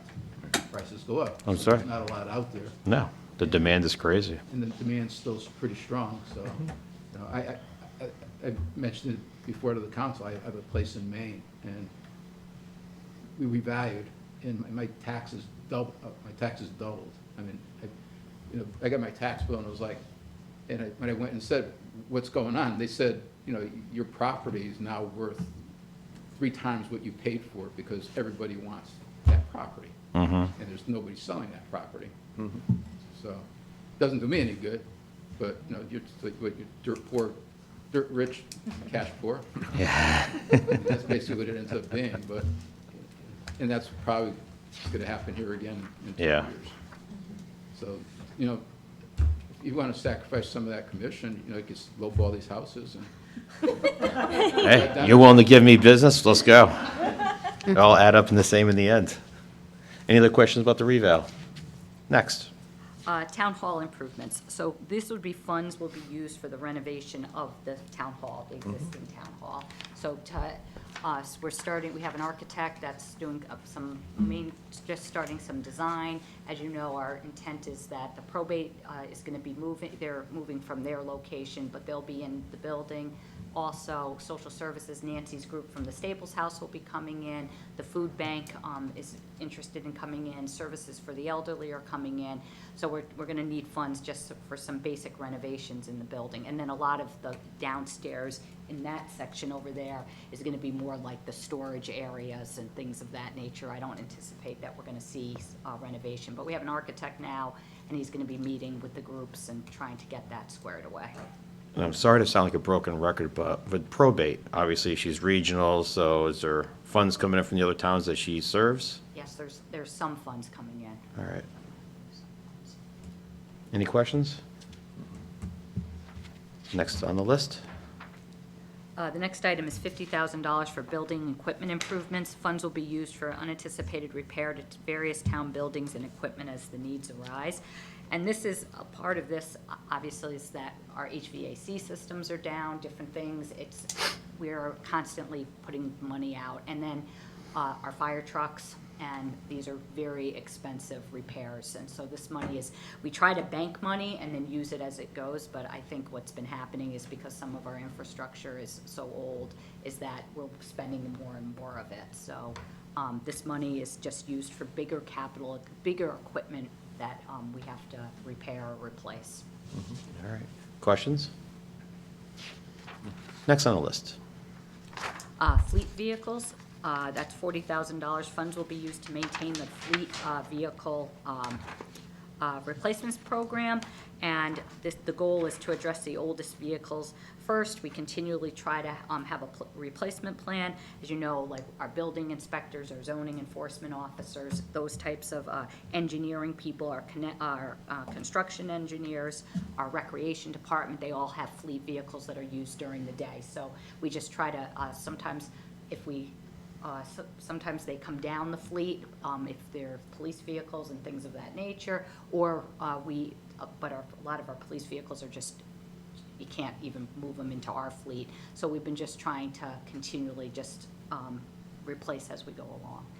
Gotcha. Questions? Next. I think that's it. That is it. I think that was it. Well, excellent. So, a couple of things. Certainly. To talk about. So what the school system was talking about a little bit, and Joe and I were talking about, is that we do anticipate that there is some transfers that the council could have to be available to reduce some of this capital budget that we'd be looking at in March on both the school side and the town side.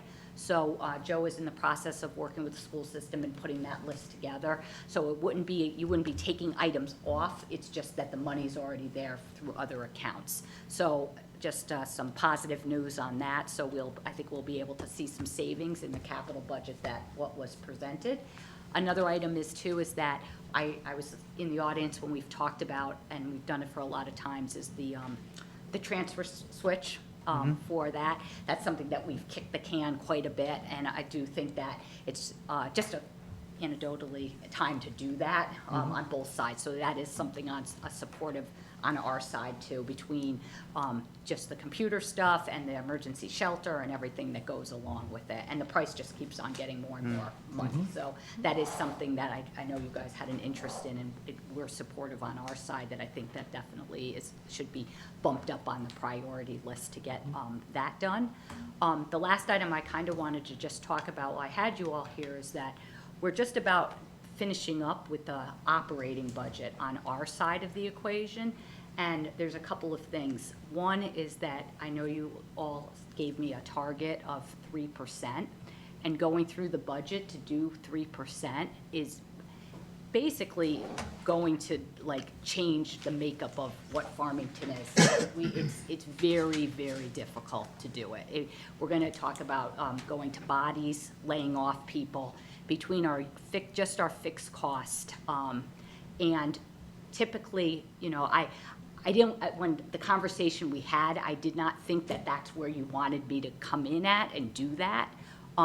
Even to get into the range that I would be giving you, it's a difficult budget. Our fixed cost and things are closer to around 4% when you put everything together. I'm looking at probably about 3.5%, a legitimate number, and I was hopeful that something like that I could come in on that type of, instead of going to bodies and start and then having a list, because even at 3.5, it's not keeping the current service level as it is, and there's a couple of things that are driving it. One is that we're opening this town hall and having another town hall. We have a new recreation department and a new rec person. Our personnel costs are very high, not very high, but they're just higher in general than what they have been.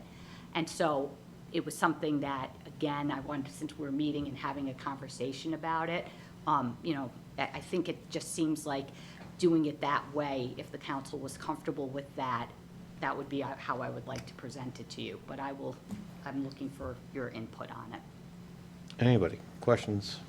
I think that makes sense. I think, based on our conversation right before, I remember specifically saying that budget target was a target, and that, you know, we understand, as I think I specifically said that we wouldn't want to hinder a department's ability to come in with something that made more sense for the town, so I think that makes more sense.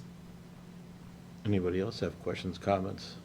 I'm fine with it, but I don't think that comes as a surprise based on my conversations during the target discussion. I want to see what it looks like.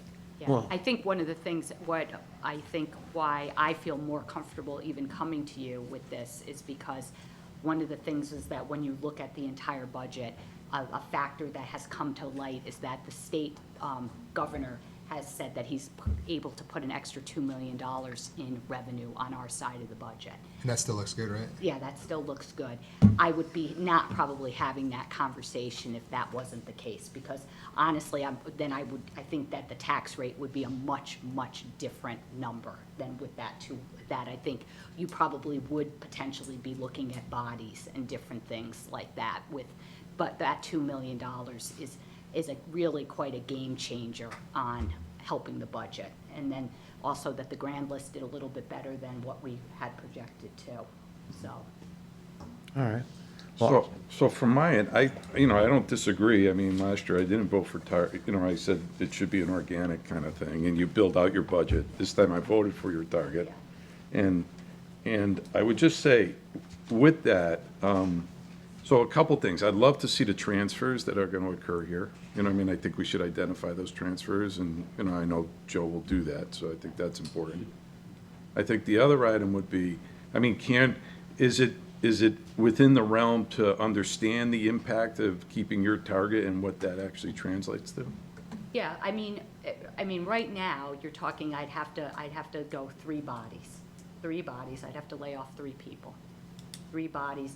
Oh, and potentially more depending on what bodies. I didn't go into what bodies I have to take. Right. I'd have to take 3 bodies to do that. So that's so there's 3 bodies.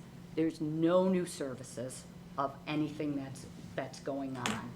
There's no real any type of equipment or replacements right now in the budget, and that's still not going to be able to do that even at a 3.5% target. There's no summer help being in the budget or anything like that, because obviously you're not taking bodies before you take like summer help and things like that. But so those types of things. We received requests from outside agencies as well to increase above what we currently give them. We wouldn't be able to support those. So there are a number of things that you wouldn't be able to achieve at that. Got it. That gives us a complete picture. Yeah, and one of the big things too is that, again, having the utilities and everything in this building that we're running and also up at the other building. And just, again, everything's just very expensive. Very expensive. We're also spending a lot of money too. I mean, we're doing a lot of stuff in town. Yeah, I mean, between what we've already done in the past couple of years and the stuff that's coming up right. soon. Right. I mean, like I said, I will say, and, you know, I'm usually a firm believer of the targets and things like that, and I've been, this is, I think, going to be my 26th year. It would be the first year without with me coming in, but I did talk to Joe and said, you know, he suggested that I have a conversation about it, because I can do it. It's just that it does cause a lot of havoc and different things, and I got the conversation when we were talking, and plus with the $2 million extra in the grant funding, I think Right. that you guys are gonna be positioned in a much better place than if it wasn't, you know, doing that.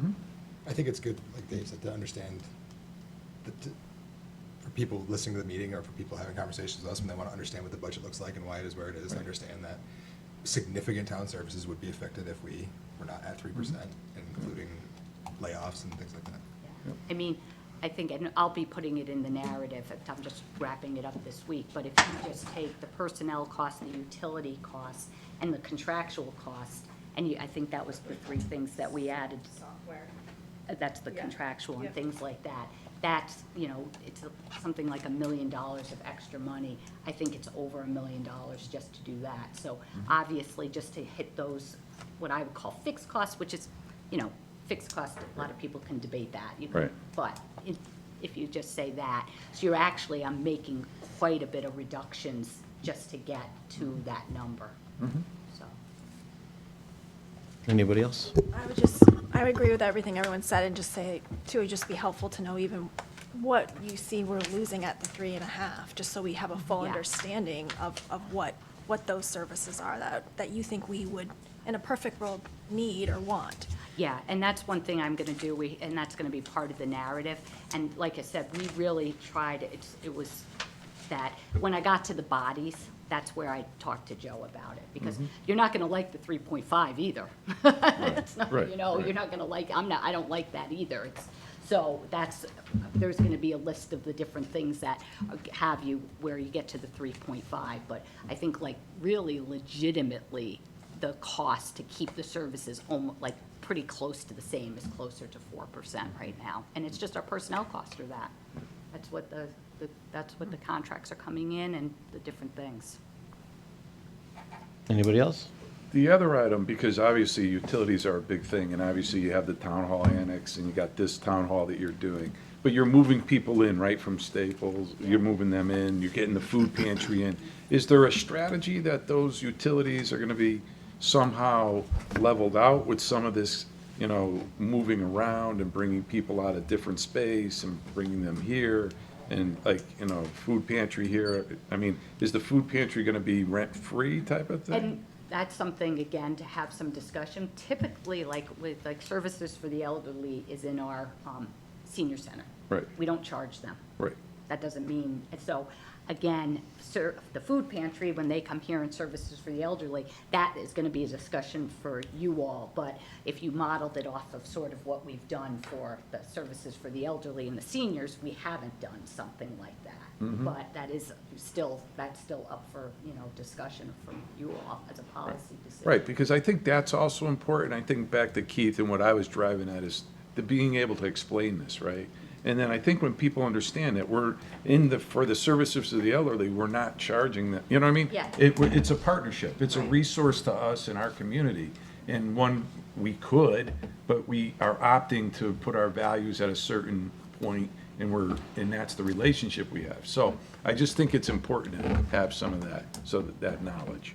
Yeah, no, So that I agree with you. And, yeah, yeah, I agree. Yep. Anybody else? Well, I thank you. I thank you for doing the homework, because I think it gives us a better understanding that if we did have to go down to a 3, what would happen. So I think it's always easier to add into the budget instead of working backwards constantly. So at least you can work up from your number and really have a good idea of what we can provide to our community at the best dollar. So thank you. So we will be looking at what we might be looking at 3.5, just so we have something to discuss. Yeah. support why we might be moving in a different direction?